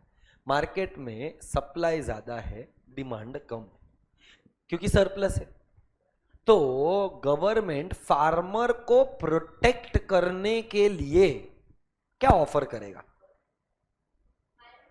High price. कैसे हाई प्राइस ऑफर करेगा? मिनिमम सपोर्ट प्राइस याद है? गवर्नमेंट बोलेगा घाबरू नकोस, मिया ना तुला P1 प्राइस देणार, फॉर एग्जाम्पल ये 100 रुपया है, गवर्नमेंट बोलेगा 100 रुपया जो तेरे को मिलना चाहिए ना उससे कम है, तो मैं तेरे को प्रॉमिस करता है कि मैं तेरे को कम से कम 150 तो देगा ही देगा। मतलब क्या? फार्मर यहां पर थोड़ा रिलैक्स हो जाएगा। फार्मर बोलेगा अगर मैं मार्केट में बेचने को जाएगा तो 100 रुपया ही मिलेगा, पर गवर्नमेंट ने मां कसम खाया है, गवर्नमेंट ने मेरे को ऑफर क्या किया? Minimum support price. Where is this minimum support price? Below the equilibrium के अबव द इक्विलिब्रियम? और गवर्नमेंट बोलता है कि मैं 150 तो, अच्छा जरूरी है 150 ही देगा? हाँ, मतलब इससे कम तो, इससे ज्यादा हो सकता है, इससे ज्यादा हो सकता है। अब अगर बीच में कोई दलाल आया और दलाल बोलता है मैं 80 रुपए में खरीदेगा, तो फार्मर उसको क्या बोलेगा? FO, UFO, मतलब फर्स्ट आउट, पहले ही नहीं, पहली फुर्सत में निकल। क्यों निकल? गवर्नमेंट ऑलरेडी, मतलब कम से कम मेरे को वो थर्ड पार्टी कितना देगा? 150 देगा तो ही मैं सेल करेगा। ये बराबर। इसका मतलब गवर्नमेंट ने फार्मर्स के इंटरेस्ट को प्रोटेक्ट करने के लिए एक मिनिमम सपोर्ट प्राइस ऑफर किया, which is above the equilibrium. This is the minimum, इतना तो कम से कम मिलेगा, इसीलिए इसको बोलते हैं प्राइस फ्लोर। क्या बोलते हैं? मिनिमम है, मिनिमम का मतलब कम फ्लोर, इतना तो मिलना ही। So where is price floor? It is below the equilibrium के above the equilibrium. So government के पास एक कॉन्सेप्ट है जिसका नाम है प्राइस फ्लोर। प्राइस फ्लोर का मतलब है minimum price below which producer should not sell. I repeat, it is the minimum price below which the producer should not. And where is this minimum price? It is below the equilibrium के above the equilibrium. अब कहना से equilibrium price 100 रुपया था, minimum support price 150 रुपया है। Government जब procure करेगा, प्रोक्योरमेंट का मतलब बाय, तो 150 या तो 150 से ज्यादा देगा, मतलब 175 देगा फॉर एग्जांपल। अब गवर्नमेंट इतना महंगे में लेकर करेगा क्या? उसको सस्ते में बेचेगा। राशन की दुकान में there can be one possibility, what can be other possibility? I agree with you.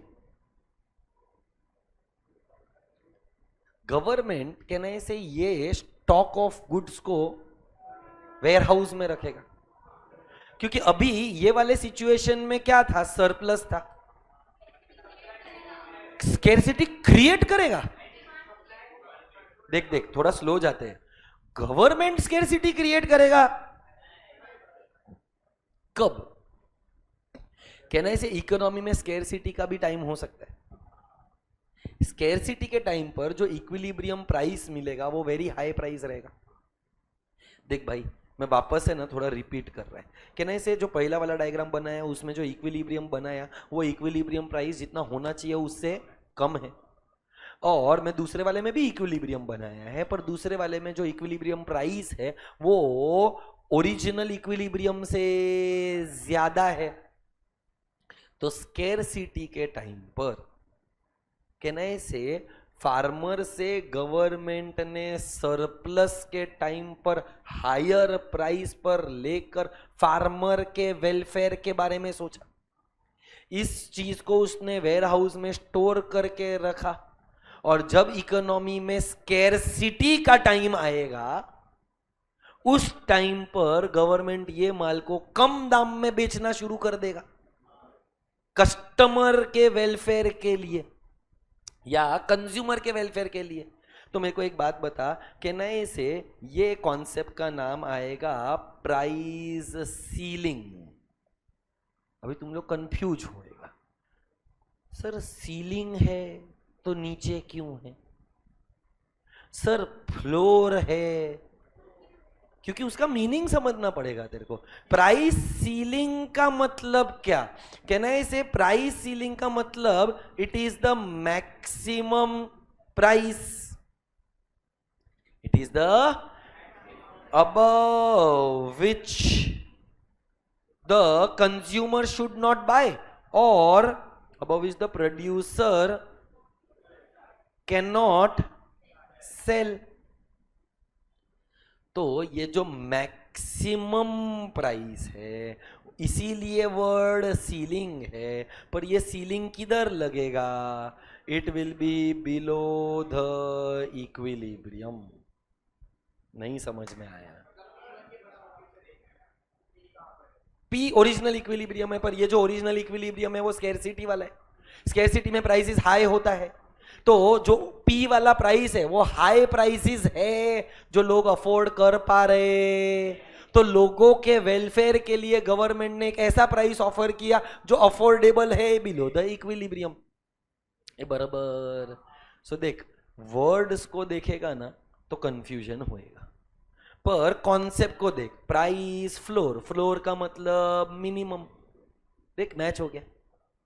Price ceiling, ceiling का मतलब तो तुम डायग्रामेटिकली उसको सीलिंग मतलब ऊपर, डायग्रामेटिक सीलिंग मतलब नीचे, ऐसा सोचेगा तो लफड़ा है। देख diagrammatically floor is above the equilibrium, diagrammatically, but because this is the minimum price below which the producer should not sell, diagrammatically why, because इससे ज्यादा प्राइस तेरे को पे नहीं करना है। जो कंफ्यूजन मैंने इसका थोड़े टाइम पहले दूर किया था इन case of cigarettes, setting a minimum price for cigarettes, कि कम से कम इतने दाम में बेचने का। तो वेयर विल बी दैट कम से कम, इक्विलिब्रियम के नीचे के इक्विलिब्रियम के ऊपर। इक्विलिब्रियम प्राइस तो 5 ही रुपया निकलेगा ऊपर, तो above the equilibrium price floor. So there are two concepts, एक का नाम price ceiling, okay price floor, एक का नाम प्राइस फ्लोर। फ्लोर मतलब minimum, minimum price below which the producer should not sell but it is above the equilibrium. Price ceiling, ceiling मतलब maximum. देख तू सीलिंग का मतलब समझ, मिनिमम मैक्सिमम वर्ड यूज कर, अबव बिलो मत यूज कर। अच्छा ये होने के बाद कहना है इसे प्राइस सीलिंग, सीलिंग मतलब maximum, maximum price is below the equilibrium. तो एक प्रोड्यूसर के वेलफेयर के लिए, एक कंज्यूमर के वेलफेयर के लिए। ये समझता है, श्योर हो, पक्का समझ में आया? तो देख वहां पर भी ये लोग ने यही दिया पर डायग्रामेटिकली रिप्रेजेंट नहीं किया। प्राइस फ्लोर, फ्लोर का मतलब मिनिमम, और सीलिंग का मतलब, और डायग्रामेटिकली मैंने तेरे को प्रूव करके दिखाया कि one is above the equilibrium, the other is below the equilibrium. Done डना डन डन, श्योर हो, समझ में आया है? तो last concept for the day. उसके बाद है ना, I might not dictate notes but I will give you the notes. अगर मेरा जल्दी खत्म भी हो जाता है तो आपके पास दो ऑप्शंस है, या तो आप एमसीक्यूज कंप्लीट कर लो या तो आप लोग नोट्स कंप्लीट कर लो। I will be here in the class, I don't have a problem, but I will not speak a lot. यहां तक क्लियर? सो चौथा कारण क्या है फॉर मार्केट फेलियर? अपन ने क्या बोला था, ये थोड़ा स्टार्ट से बताओ ना. मार्केट फेलियर क्या होता है? It is a situation where there is over production, under production, where there is surplus scarcity, where demand is greater than supply और demand is less than supply, where government has to interfere. Market failure का उल्टा क्या होता है? Market equilibrium and demand is equal to supply. So एक concept है demand is equal to supply, एक concept है demand not equal to supply. Demand equal to supply is called as equilibrium, demand not equal to supply is called as market failure. Market failure दो type का हो सकता है, एक demand side और एक सप्लाई साइड. देना सब हो चाहिए सबको, पर देना किसी को नहीं है, डिमांड साइड. और जब प्रोड्यूसर एक एक्सटर्नैलिटी को इंटरनलाइज नहीं करता है तो वो सप्लाई साइड. पहला मार्केट फेलियर का रीजन मोनोपोली. मोनोपोली के केस के अंदर देयर इज ओवर प्रोडक्शन के अंडर प्रोडक्शन. मोनोपोली है, प्राइस मेकर है, it will charge a higher price, artificial scarcity create करेगा. अंडर प्रोडक्शन के वजह से मार्केट फेलियर. फिर दूसरा था एक्सटर्नलिटीज. 8 कैटेगरी पढ़ाया, फोकस एक पर, नेगेटिव प्रोडक्शन एक्सटर्नलिटी, पोल्यूशन वाला बात किया, private cost, social cost, external cost. Dash plus dash cost is equal to dash cost. मैं क्या पूछा, तू क्या बोल रही है? Dash plus dash cost is equal to dash cost. Private cost plus external cost is equal to social cost. So can I say negative production externality pollution है. Pollution का कॉस्ट प्रोड्यूसर इंटरनलाइज करता तो वो over production करता है, therefore there is a over production, therefore there is a market failure. तीसरा है public goods. उसमें भी साला मैं तेरे को 4-5 कैटेगरी पढ़ाया, एक प्योर प्राइवेट गुड्स, एक pure public goods, 2 impure public goods, उसमें एक क्लब गुड्स और एक कार कॉमन एक्सेस. उसमें 5वां भी कैटेगरी था ग्लोबल पब्लिक गुड्स. ये बराबर श्योर है. फिर मेरिट गुड्स क्या होता है, डीमेरिट गुड्स, ये अलग से भी तेरे को पढ़ाया. Merit goods are socially desirable, demerit goods are socially.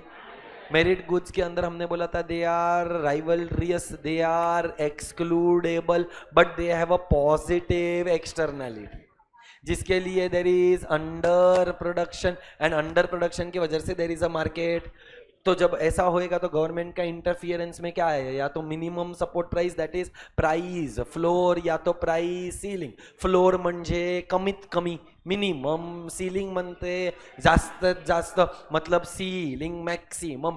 Price floor is above the equilibrium, price ceiling is below the equilibrium. अब आता है इंफॉर्मेशन फेलियर. क्या कोई भी मार्केट में कंप्लीट इंफॉर्मेशन, परफेक्ट नॉलेज हो सकता है? ओनली परफेक्ट, बट वो रियलिटी में एग्जिस्ट करता. तो आज से कुछ साल पहले ना मैं अहमदाबाद लेक्चर लेने के लिए जाता था और मेरे को बहुत मजा आता था अहमदाबाद लेक्चर लेने के लिए, क्योंकि वहां का खाना पीना बहुत जोरदार. हाँ, एसी बंद करो. Yes madam. So when we talk about information, मैं अहमदाबाद लेक्चर लेने के लिए जाता था कि खाने के लिए? देख, लेट्स टॉक प्रैक्टिकल. मन मेरा था खाने के तरफ, पर दिल, दिमाग, घुटना, शरीर लेक्चर के तरफ था. अब तेरे को क्या लगता है, do I have complete knowledge about Ahmedabad का मार्केट फॉर फूड, अहमदाबाद का स्टूडेंट्स? कुछ भी नहीं ना. इंफॉर्मेशन मेरे पास कंप्लीट कभी भी हो सकता नहीं है.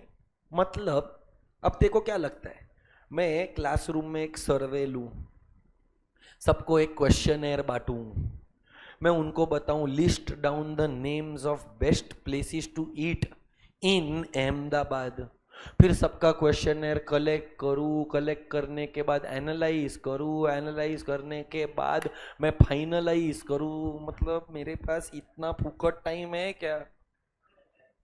पागल, दिन का 12-12 घंटे का लेक्चर होता है. जब आउट स्टेशन जाएगा तो आदमी करेगा क्या? लेक्चर पे लेक्चर होता है. तो एंड मैं इतना करेगा क्या? नहीं करेगा. मैं तो ओपिनियंस पर जाएगा. तो देख, जब इंफॉर्मेशन ही नहीं रहेगा तो कितना डिमांड होने वाला है, कितना सप्लाई होने वाला है, वो अपने को पता नहीं चलेगा. सो मार्केट फेलियर का one of the reasons is information failure. ये कौन सा फेलियर? इंफॉर्मेशन फेलियर में क्या होता है, that there is ignorance, there is inaccuracy, there is complexity, time का प्रॉब्लम, मिसअंडरस्टैंडिंग भी हो सकता है. राधे ढोकले वाला, अभी राधे ढोकले वाले 15 निकलेंगे, भगत ताराचंद में जाओ सर, भगत ताराचंद 50 है, कैसा जाऊं, कैसा समझ में आएगा? I don't know. So information constraints क्या है? that buyer does not have complete knowledge about the seller. Seller does not have complete knowledge about the buyer, and therefore there will be some or the other information constraint. What can be the constraint? I can be ignorant about the fact, I can be inaccurate about the facts, there can be complexity in understanding the facts, there can be time bound, time related problems. I might not have the time to actually authenticate the data जो मेरे को मिला है, and there can be a misunderstanding in case of a consumer. अब यही concept को अपन divide करते हैं into a concept called as asymmetric information. कौन सा इंफॉर्मेशन? Asymmetric information. सिमेट्रिक का मतलब सेम, एसिमेट्रिक का मतलब one party has more knowledge, second party has lesser knowledge. I repeat, asymmetric का मतलब one party has, another party has. So when buyer has more knowledge than the seller, asymmetric information. When the seller has more knowledge than the buyer, asymmetric. देख वही लिखा है. When the buyer knows the seller, then it is called as, it is called as asymmetric information. When seller knows more than the buyer, then also it is called as. और उसका example दिया है. For example, buyer knows more than the sellers. Traders having insider information. अभी मैं किसी company में काम कर रहा है, वो लिस्टेड कंपनी है, मेरे को उस लिस्टेड कंपनी के बारे में खुफिया इंफॉर्मेशन है. मैं कौन है? बायर. मैं बाय करेगा ना. तो अगर मैं बायर है, मेरे पास ज्यादा इंफॉर्मेशन है देन द सेलर. अच्छा, उसका उल्टा कर, मेरे पास गाड़ी है, मेरे को बेचना है, सेकेंड हैंड कार है. सेकेंड हैंड कार के बारे में मेरे को ज्यादा नॉलेज, मेरी गाड़ी के बारे में मेरे को ज्यादा पता रहेगा as compare to the buyer. So there are two possibilities, dash greater than dash, buyer having more knowledge than the, और seller having more knowledge than the. इसके अंदर वापस दो पार्ट. कौन किसके अंदर दो part? Asymmetric information. Asymmetric information में या तो एडवर्स सिलेक्शन या तो मॉरल हैजार्ड, या तो एडवर्स सिलेक्शन या तो. Now what is adverse selection? ये मेरे साथ हुआ, ये आप लोग जब आगे जाओगे जिंदगी में तो तुम्हारे साथ भी होएगा. देख, I got married in the year 2019. We got engaged in the year 2018, and we started dating each other in the year 2014. So 2014 से लेकर 2018 तक हम लोगों ने डेटिंग किया. 2019 में हमारा शादी हुआ और हम लोगों ने सोचा कि हम लोगों को हनीमून पर जाना है to a place called New Zealand. और मेरी वाइफ को ड्राइव करने का बहुत शौक है. मेरे को नहीं आता है, मैं हेवी ड्राइवर, मतलब मेरे को बहुत स्ट्रेसफुल लगता है ड्राइविंग. ऑल लेक्चर में भी साला दिमाग का इस्तेमाल करो, ड्राइव करते टाइम भी दिमाग का इस्तेमाल करो, तो मेरे को ड्राइविंग का इतना शौक नहीं. और बचपन से, ever since my wife was what 15-16 years old, she wanted to drive a car. उसके घर पे गाड़ी भी था, पर उसके साथ उसके दो कजिन बड़े भाई भी थे, काका के लड़के. गाड़ी आया भी मानसी के लिए, पर हमेशा उस गाड़ी का इस्तेमाल कौन करता था? तो चाचा के लड़के. तो वो चक्कर में थोड़ा drugs,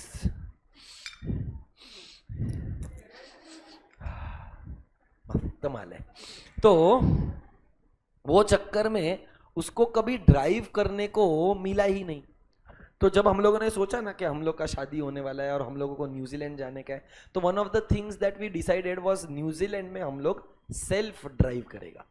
New Zealand is one of the countries जहां पर बोलते हैं कि सेल्फ ड्राइविंग का मजा है, and I agree to it. It was a beautiful place to be driver princess. क्या होता है? प्रिंसेस, हाँ, passenger. I was the princess because she was the driver. मैं बहुत मजा किया. वो गाड़ी चला रही है, मैं फोटो ले रहा है, क्या मजा. मैं खा रहा है, मैं पी रहा है, मजा नहीं लाइफ. हॉट कॉफी पियो, काजू चकना, बीच में दारू, जो करने का करो. तो मेरे को बहुत मजा आया, उसको भी ड्राइव करने को बहुत मजा आया, क्योंकि ट्रैफिक ही नहीं वहां पर. मतलब न्यूजीलैंड का पॉपुलेशन कितना मालूम? पागल, थाना जितना 50 लाख बस. Population of New Zealand country is 50 lakhs, which is lesser than Navi Mumbai also. हम लोग वहां पर एक जगह पर गए थे, मार्टिन बरो. ठीक है, do you want to guess the population of that city और टाउन और विलेज? 1 लाख, 10,000, 50,000, 1,312 लोग. इतना तो मेरे को अभी स्टेशन पे दिख रहा है. इमेजिन मार्टिन बरो नाम का एक जगह है, तुम लोग सर्च कर सकता है, the population of that area 2019 में 1300-1500 लोग था। एनीवेज, मेरा पॉइंट ये नहीं है। तो अभी ये सब जब प्लान हुआ तो मानसी ने बहुत साल से गाड़ी चलाया नहीं था, मेरे को गाड़ी चलाने को आता नहीं था, तो न्यूजीलैंड में सेल्फ ड्राइव करेंगे कैसा। तो हम लोगों ने डिसाइड किया 2018 में after our engagement that let's buy a car. पर अभी सीखने के लिए नया गाड़ी खरीदेगा क्या? सीखने का है तो सेकेंड हैंड कार खरीदेगा। तो हम लोगों ने सेकेंड हैंड कार खरीदा। उसके लिए अभी मेरे को, मैं ना, जो लड़कियां लैपटॉप के मामले में है वो मैं गाड़ियों के मामले में है। आई डोंट नो जिसको समझा कि नहीं समझा। लड़कियों के लिए लैपटॉप के अंदर कॉन्फ़िगरेशन नहीं, कलर मैटर करता है। हाँ। मेरे लिए भी गाड़ी के अंदर क्या है वो थोड़ी मैटर करता है। मेरे को घंटा समझ में आता है गाड़ी के बारे में, कुछ नहीं समझता है। मतलब auto drive, 4 wheel drive, automatic, non automatic, manual, वो हैशबैक, मेरे को अब मेरे को बहुत कम समझता है। तो हम लोग को जब गाड़ी खरीदने के लिए जाने का था ना, तो मैंने मेरे एक फ्रेंड को और एक मैकेनिक को साथ में लेकर गए। हम लोग ने पहले एक वैगन आर देखा, फिर मन नहीं हुआ, वैगन आर टैक्सी लगेगा, अरे गाड़ी भी अच्छा नहीं था ऑनेस्टली। दूसरा हम लोग ने एक मारुति स्विफ्ट देखा, वो हैशबैक वाला, लाल कलर वाला पुराना मॉडल। मेरे को अच्छा लगा। ड्राइवर, वो जो मैकेनिक था उसको पूछा, मेरे एक फ्रेंड को पूछा, उसने सब देखा, सब बराबर लग रहा था। बोला ये गाड़ी लेने जैसा है। हम लोग ने टेस्ट ड्राइव किया, 2-5 किलोमीटर गाड़ी चलाया। वो ड्राइवर ने सब, ड्राइवर बोल रहे हैं बार बार, मैकेनिक ने टायर चेक किया, इंजन चेक किया, एसी का कूलिंग चेक किया, सब जो बेसिक करने का है वो सब किया। बोलता है ये गाड़ी खरीद सकते हैं। तो बोला कितने में खरीद सकते हैं? तो बोलता है 1.5-2 लाख, उससे ज़्यादा नहीं। वो बोल रहा था 2.5 लाख। हम लोग ने नेगोशिएट करके वो गाड़ी को 1,80,000 रुपये में खरीद लिया। अब खरीद लिया, उसके बाद ऑब्वियस सा बात है हाथ साफ करने के लिए ड्राइविंग भी करना पड़ेगा। तो मानसी मेरे को पिकअप करने के लिए थाना आती थी प्राउडली। सोच, एक लड़के को पिकअप करने के लिए आया, जली ना तेरी, जली ना साले। हाँ, तो और उसके बाद हम मरीन ड्राइव जाते थे थाने से, क्योंकि उसको अपना हाथ साफ करने का था, प्लस मेरे को तो मजा करने का था। अब हम लोग एक बार ऐसे ही ड्राइव पर चले गए, निकले ड्राइव पर, मरीन ड्राइव के अंदर अचानक से ड्राइविंग करते करते मानसी का सीट पीछे, वो जो नीचे हैंडल होते हैं ना, लीवर, वो खराब था। अब गाड़ी खरीदते वक्त आदमी मशीन चेक करेगा कि गाड़ी के नीचे का लीवर, मशीन, किसने सोचा था वो खराब रहेगा। और that was a very dangerous situation, क्योंकि ऊपर से मेरी वाइफ तो थोड़ी बटली भी है। अरे ब्रेक तक पैर नहीं पहुंचेगा, टपक जाएगा ना। वो पीछे चला गया seat, and actually we lost control. तो रियलाइज हुआ कि साला इसका ये खराब है। उसके 2-3 दिन के बाद एसी का कूलिंग नहीं हो रहा है, मतलब वो एसी का कुछ कूलेंट होता है, गाड़ी के अंदर कूलेंट डालना होता है, वो कूलेंट खत्म हो गया था। और गाड़ी को खरीद के 10 दिन भी नहीं हुआ है, और वो हम लोग को बोला था कि कूलेंट वूलेंट सब है बराबर एकदम टकाटक। मतलब seller had more knowledge than the buyer. अच्छा, कूलेंट खराब, कूलेंट डलवाया, 15-20 दिन के बाद क्लच प्लेट टूट गया, 1-1.5 महीने के बाद टायर बर्स्ट होने लगा। इसकी माँ का सेकेंड हैंड गाड़ी खरीद कर खर्चा ज्यादा हो गया। कूलेंट 2-3 हज़ार रुपए का, टायर 7-8 हज़ार रुपए के आते हैं, मतलब 2-3 टायर खराब हो गए। वो ऑलरेडी 35-40,000 किलोमीटर चला हुआ था। क्लच प्लेट 30 हज़ार रुपए का खर्चा। अब तू मेरे को एक बात बता, what is my experience of second hand market? Not at all good. Next time में सेकेंड हैंड गुड खरीदेगा क्या? क्योंकि कुछ बेईमान लोग होते हैं मार्केट में जो अच्छे गुड्स को मार्केट में आने ही नहीं देते। सपोज कर तेरे पास अगर एक मोबाइल फोन है, अगर वो अच्छे कंडीशन में है, तो तू वो सेकेंड हैंड मार्केट में देगा कि अपने पापा को देगा, और तू खुद नया खरीदेगा? मतलब मेरे को क्या लगा, हाँ ये फैक्ट है, ये दे दे 1-2-3 हज़ार, हम लोग ने भी ऐसा ही किया है, सब लोग यही करते हैं ना। मतलब मेरे को एक बात बता, can I say that in a used car market seller knows about the quality of the car more than the buyer. The buyer's willingness to pay for a particular car is based on the average quality of used car. Generally this poor car is referred to as lemon, sell of lemons. Anyone who sells a lemon stands to, मतलब जो आदमी ने मेरे को चूना लगा कर वो गाड़ी बेचा, किसमें कहने से फायदा उसमें उसका था, मेरा नुकसान था। तो ये नींबू बेचकर नींबूड़ा नींबूड़ा नींबूड़ा मजा कौन लेकर गया? जिसने मुझे ये कार बेचा, जिसकी वजह से the market becomes flooded with, क्योंकि अगर अच्छा प्रोडक्ट रहेगा तो वो तो मैं फ्रेंड्स एंड फैमिली में सर्क्यूलेट करेगा, मैं थोड़ी ना सेकेंड हैंड मार्केट में लेकर आएगा, मैं तो ये मेरे घर में ही देगा, जिसकी वजह से इवेंचुअली द मार्केट में not offer, may offer nothing but lemons, मतलब मार्केट में सिर्फ थर्ड क्लास प्रोडक्ट है। और अगर ऐसा ओपिनियन बन गया तो क्या कोई सेकेंड हैंड गुड्स खरीदेगा? So the good quality cars disappear because they are kept by the owners or sold only to friends. So buyers expect hidden problems in the sale of the car, leading to lower prices in the best items being kept off the market. तो अगली बार अगर मैं second hand car खरीदने को जाएगा तो एक 20 ही देगा। क्यों? क्योंकि मेरे को मालूम है कि तू बोलता है एक 80 का है पर उसका वैल्यू में और भी गफला रहेगा, ऐसा मेरा फीलिंग है। नॉट जस्ट दैट, कहने से ये क्या बोला? This is with selection. Adverse selection के अंदर हमने क्या एग्जांपल लिया? The seller has more knowledge than the buyer. इसका बी पार्ट विच हैजार्ड, अब इसमें उल्टा हो जाएगा, buyer will have more knowledge. Moral hazard का मतलब क्या? कि I know more about my health than the insurance company, I know about how will I ride a car. जैसे कि कहने से कई बार अपन गाड़ी बेफिक्र होके चलाते हैं, क्यों? क्योंकि अगर गाड़ी ठुक भी गई, गलत है ना ये एटीट्यूड। आज लोगों को क्या लगता है ना, इंश्योरेंस है ना, क्या फर्क पड़ता है, गाड़ी ठुक भी गया तो चलेगा। अगेन केस नंबर 2, मेरी जिंदगी का रियल हादसा। 2022 we purchase the Tata Nexon car. हम लोगों का वो बहुत परेशान हो गया था गाड़ी से, मेरे वाइफ को भी चाहिए था, मेरे को चाहिए था कि मैं भी उसको कुछ गिफ्ट करूं, तो मैं बोला चलो भाई अपन गाड़ी खरीदते।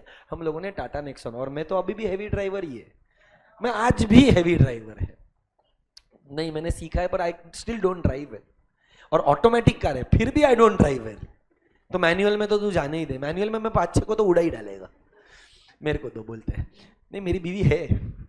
तो अब मैंने वो टाटा नेक्सॉन कार खरीदा। अभी एक बार अभी क्या होता है, नया नया गाड़ी होता है ना, तो अपने को क्या चाहिए, गाड़ी नीचे खुले में होना चाहिए कि पार्किंग में होना चाहिए, सेम फीलिंग।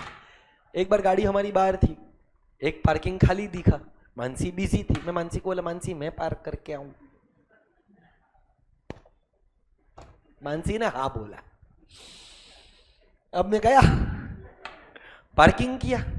अभी पार्किंग, अब मैं ना 2 व्हीलर मेंटालिटी कैसा होता है, निकल जाएगा बस, मेरा मैं एक्टिवा वाला है ना, तो मेरे को ऐसा लग रहा था कि गाड़ी निकल जाएगा। और मेरे बिल्डिंग में कैसा है, पार्किंग पिलर वाला है, पिलर मतलब इधर एक पिलर इधर एक पिलर बीच में एक गाड़ी, फिर इधर पिलर इधर एक गाड़ी, इधर पिलर इधर एक गाड़ी, ऐसा 10-15 पार्किंग है। सो डायग्रामेटिक रिप्रेजेंटेशन, ये पार्किंग का एरिया, ये मेरा बिल्डिंग है, इधर एक पार्किंग इधर एक पार्किंग, मेरी गाड़ी इधर बाहर है। अब मेरे को ये गाड़ी को इधर से इधर लेकर जाना है, तो मैंने इस गाड़ी को इधर से इधर लिया। अब इधर से मुझे लगा कि गाड़ी दीवार को टच नहीं होएगा, हो गई गाड़ी, स्क्रैच आया। 15 मिनट 20 मिनट तक बहुत गम हुआ, फिर बोला कोई बात नहीं मानसी, इंश्योरेंस। 2 महीने के बाद मैं फिर से गाड़ी चलाया। अब इस गाड़ी चलाते वक्त सिचुएशन कुछ ऐसा ही था, बस फर्क इतना है कि ये बिल्डिंग के जगह पर ये पेट्रोल पंप है, यहां पर रास्ता है, यहां से गाड़ी इस तरफ जाती है, यहां से गाड़ी इस तरफ आती है। मैंने ये वाला रास्ता चुनकर इधर से इधर, इधर से इधर जाना है। थोड़ा सा जगह चेंज करना पड़ेगा क्योंकि एंट्री इधर से था, यहां से आ रही है बस, यहां से आ रही है मानसी की गाड़ी, क्योंकि उस दिन से ओनरशिप आई हैव बीन डिसओन्ड। अब बस वाला थोड़ा स्पीड में था, मुझे लगा मेरी गाड़ी निकल जाएगी, पर नहीं निकली। बस वाले ने मेरी गाड़ी को इधर किधर तो ठोका, इधर से एक बाइक वाला आया, उसने मेरी गाड़ी को ठोका, मतलब मेरी गाड़ी दो तरफ से ठुक गई। एक बस वाले ने इधर से ठोका, एक एक्टिव वाले ने इधर से ठोका। बाप बाजू में बैठा था, मैं रॉन्ग साइड पर नहीं था। हाँ, क्योंकि उसको भी लगा वो भी निकल जाएगा। तो उसने तो, ये तो नसीब एक्चुअली, शायद इस इंसिडेंट में तो ना मुझे पर्सनली अभी भी ऐसा लगता है कि मेरी गलती नहीं थी, क्योंकि ये बस भी है ना बहुत दूर था, मतलब ऐसा नहीं था कि इधर ही, इधर नहीं, काफी दूर था। पर मुझे अभी वो बस वाला स्पीड में आ रहा था, बाइक वाले ने भी कुछ नहीं बोला, उल्टे वो मेरे को सॉरी बोल के गया कि सॉरी मैं इधर से निकला करके। पर पप्पा थोड़ी समझेगा ये चीज, पप्पा आज भी सुनाता है, तू मत चला, तू चलाने वाला है, मैं नहीं आ रहा। अब ऐसा गाड़ी का हर जगह से ठुका पड़ा है, अब इंश्योरेंस में डालना है, तो can I say the buyer had more information than the seller. मैंने उसको एक फेक स्टोरी बनाकर दे दिया। अच्छा, मैंने उसको ये थोड़ी बताया कि मैंने ये वाला बिल्डिंग के अंदर इधर गाड़ी ठोक दिया। मैंने उसको पूरा स्टोरी बनाकर बताया कि मैं ऐसा कर रहा था, मैं ऐसा ट्रैवल कर रहा था, पीछे से बस वाले ने ठोका, आगे से गाड़ी वाले ने ठोका, तो स्क्रैचेस। अच्छा ये छोड़, इसके बाद अरे एक और कांड, मेरी गाड़ी सिर्फ आगे पीछे से नहीं ठुकी, पीछे से भी ठुकी है। मैंने और मेरे फ्रेंड ने ना एक बिजनेस चालू किया था बुक सेलिंग का, little readers books and toys. तो हम लोग ने कुछ 1.5-2 लाख रुपए का इन्वेस्टमेंट किया, बुक्स और टॉयज खरीदा, और वो बुक्स एंड टॉयज को हमको गोडाउन में लेकर जाने का था। मेरे फ्रेंड के बिल्डिंग में, क्या बात है, आज डायग्राम पे डायग्राम बन रहे हैं। ये मेरा फ्रेंड का बिल्डिंग है। क्या हो गया? हाँ हाँ हाँ, यस, मुलुंड और थाने, लिटिल मालूम नहीं किया था हम लोगों ने। Small world, I know, I don't know how did you get it, क्योंकि हम लोग वो ज्यादा चला नहीं पाए, क्योंकि हम दोनों के पास टाइम नहीं। क्या नहीं नहीं, कोई और बुक रीडर रहेगा, हम लोग ने इतना मार्केटिंग किया ही नहीं। तो ये मेरे फ्रेंड का बिल्डिंग है, यहाँ पर वापस रास्ता है, यहाँ पर से वापस जाने का रास्ता, यहाँ पर आने का रास्ता। अच्छा, बिल्डिंग के अंदर एंट्रेंस, और इसका एंट्रेंस इधर है, तो इधर मेरा गाड़ी खड़ा है, इधर से हम लोग ने माल लोड किया, सब कुछ घर से लेकर उसके घर तक मस्त चला है। बुक्स बहुत सारा था तो मैं गाड़ी लेकर गया, अभी बुक्स बहुत सारा था, गाड़ी लेकर गया। अभी ये गाड़ी मेरी फ्रंट इधर है, बैक इधर है, तो अभी मैं रिवर्स में निकाला, नहीं कोई आया नहीं, कोई नहीं, मां कसम कोई नहीं आया। इधर एक गाड़ी पार्क था, इधर एक गाड़ी पार्क था। अब गाड़ी इधर है, मुझे लगा यहां से निकल जाएगी, फिर मैं यहां से ऐसा निकल जाएगा, बस गाड़ी थोड़ी ज्यादा पीछे आ गई, गाड़ी ठुक गया।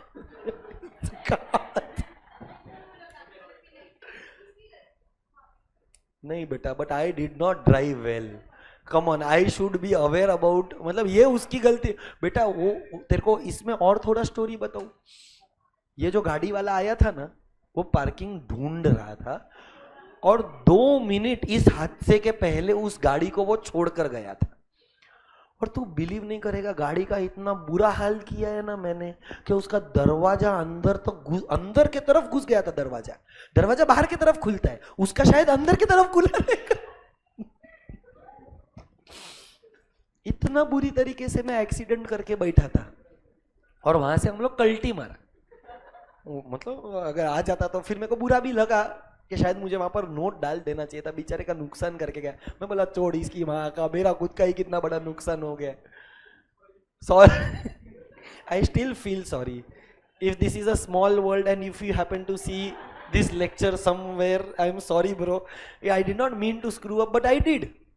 अब बता कहना से मैं कितना केयरलेस, ये इस 3 में से 2 में तो मेरा गलती फॉर श्योर है। वो पार्किंग उसमें भी मेरा ही गलती था, ये वाले में भी मेरा ही गलती था।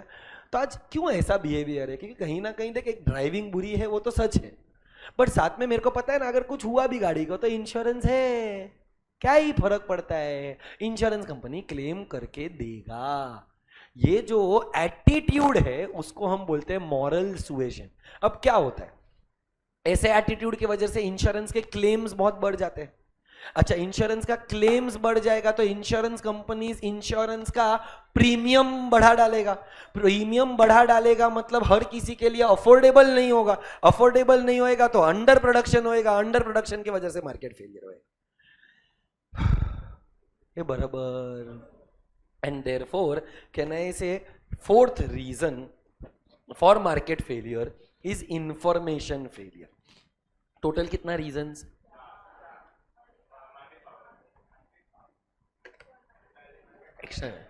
तीसरा पब्लिक गुड्स, और चौथा, आर वी क्लियर? ये क्या पढ़ाया मैंने? Market failure. तो अब इस फेलियर को रेक्टिफाई करना पड़ेगा। तो अगर इंफॉर्मेशन कम है तो इंफॉर्मेशन को बढ़ा दो। इंफॉर्मेशन कैसे बढ़ाने का? By doing proper advertisement. For example तुम लोग ने प्रोडक्ट्स पर बहुत बार देखा रहेगा, ग्रीन कलर का डॉट, ब्राउन कलर का, रेड नहीं होता, एक्चुअली ब्राउन होता है, दिखता रेड है, बट रियलिटी में अगर तू देखेगी तो चेक कर, brown dot is for non veg food, green dot is for vegetarian food, yellow dot is for eggitarians. थोड़े दिनों में हम जैन लोग केसरी लेकर आएंगे without garlic and onion. So can I say कि अगर इंफॉर्मेशन का फेलियर है तो आप वो इंफॉर्मेशन को प्रोवाइड करो। कैसे प्रोवाइड करेगा? इंफॉर्मेशन फेलियर को कैसे रेक्टिफाई करेगा? रेगुलेशंस बनाओ जिसके अंदर there is accurate, there is content disclosure by the producer, कि आपने इसके अंदर क्या क्या कंटेंट रखा है बताओ। जब आप कोई शेयर्स लॉन्च करते हो तो disclosure in offer document as per, then there should be public dissemination, मतलब public distribution of by the, to improve. जैसे कि अगर आरबीआई को पता चला कि कोई बैंक धांधलेबाजी कर रहा है, झोल कर रहा है, तो क्या गवर्नमेंट को ये न्यूज खुद के पास रखना चाहिए कि पेपर्स में प्रिंट कर देना चाहिए? फिर providing to agencies which disseminate relevant information and take initiatives. In short, information कम होने के वजह से मार्केट फेलियर है, तो information बढ़ा दो जिससे मार्केट फेलियर को हम रेक्टिफाई कर सके। Regulations and standards to make advertisement more responsible, informative and less persuasive. Are we clear? एक पांचवा रीजन है बट वो लोग का इतना इज्जत नहीं है, इक्विटेबल डिस्ट्रीब्यूशन। मार्केट फेलियर क्यों होता है? Because there is unequal distribution of income. अपन ने स्टार्ट से लेकर अब तक क्या बोला था कि 4 ही रीजन है, फोकस 4 पे है 5। पांचवा रीजन क्या है? In equitable distribution of income. तो अगर in equitable distribution of income है तो गवर्नमेंट को क्या करना चाहिए? डिस्ट्रीब्यूशन ऑफ इनकम को इक्वल करना चाहिए। Are we clear? Are you sure? पक्का समझ में आया है? कोई क्वेश्चंस, कोई क्वेरीज, कोई डिफिकल्टीज नहीं? क्या ये पैरेलल समझा? श्योर है? मतलब कंफ्यूज नहीं हो रहे हो ना कहीं पर भी? क्योंकि मैंने पहले मार्केट फेलियर पढ़ाया, फिर उसका गवर्नमेंट का इंटरवेंशन। मुझे लगता है कि this is a better technique. ये मैंने पिछले 2 या 3 बैचेस में ही किया है। सो जेन्युइनली बोलूं, I am taking a feedback from you. Did you understand the technique? Were you or do you think first I should be teaching market failure, then सारे market simultaneous is better? Recall, तो क्या ये recall करने में easy था और understanding आया है, notes comfortable हो? So I think you should be doing MCQs. Reason, MCQs करेगा तो conceptual clarity हो जाएगा, घर पे जाके notes करेगा तो revision हो जाएगा। आपको क्या लगता है? notes करना है क्लास में, फिर MCQs। हाँ, पर नोट्स अगर करेगा ना घर पे जाकर तो भी रिवीजन हो जाएगा। बाकी तेरा मर्जी है, देख मेरे को कोई प्रॉब्लम नहीं है। मेरे ख्याल से अगर एमसीक्यूज और उसका डिस्कशन करेंगे तो अपना टाइम भी निकल जाएगा। एमसीक्यूज करते हैं। अपना क्वेश्चन 1 से लेकर 20 तक हुआ है। I will send the notes right now only to you. I want you to solve question number 21 से लेकर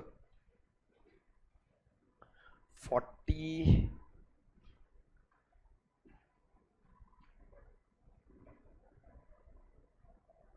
4 20 to 44 MCQs। बेटा ये कौन से यूनिट के है? यूनिट 2।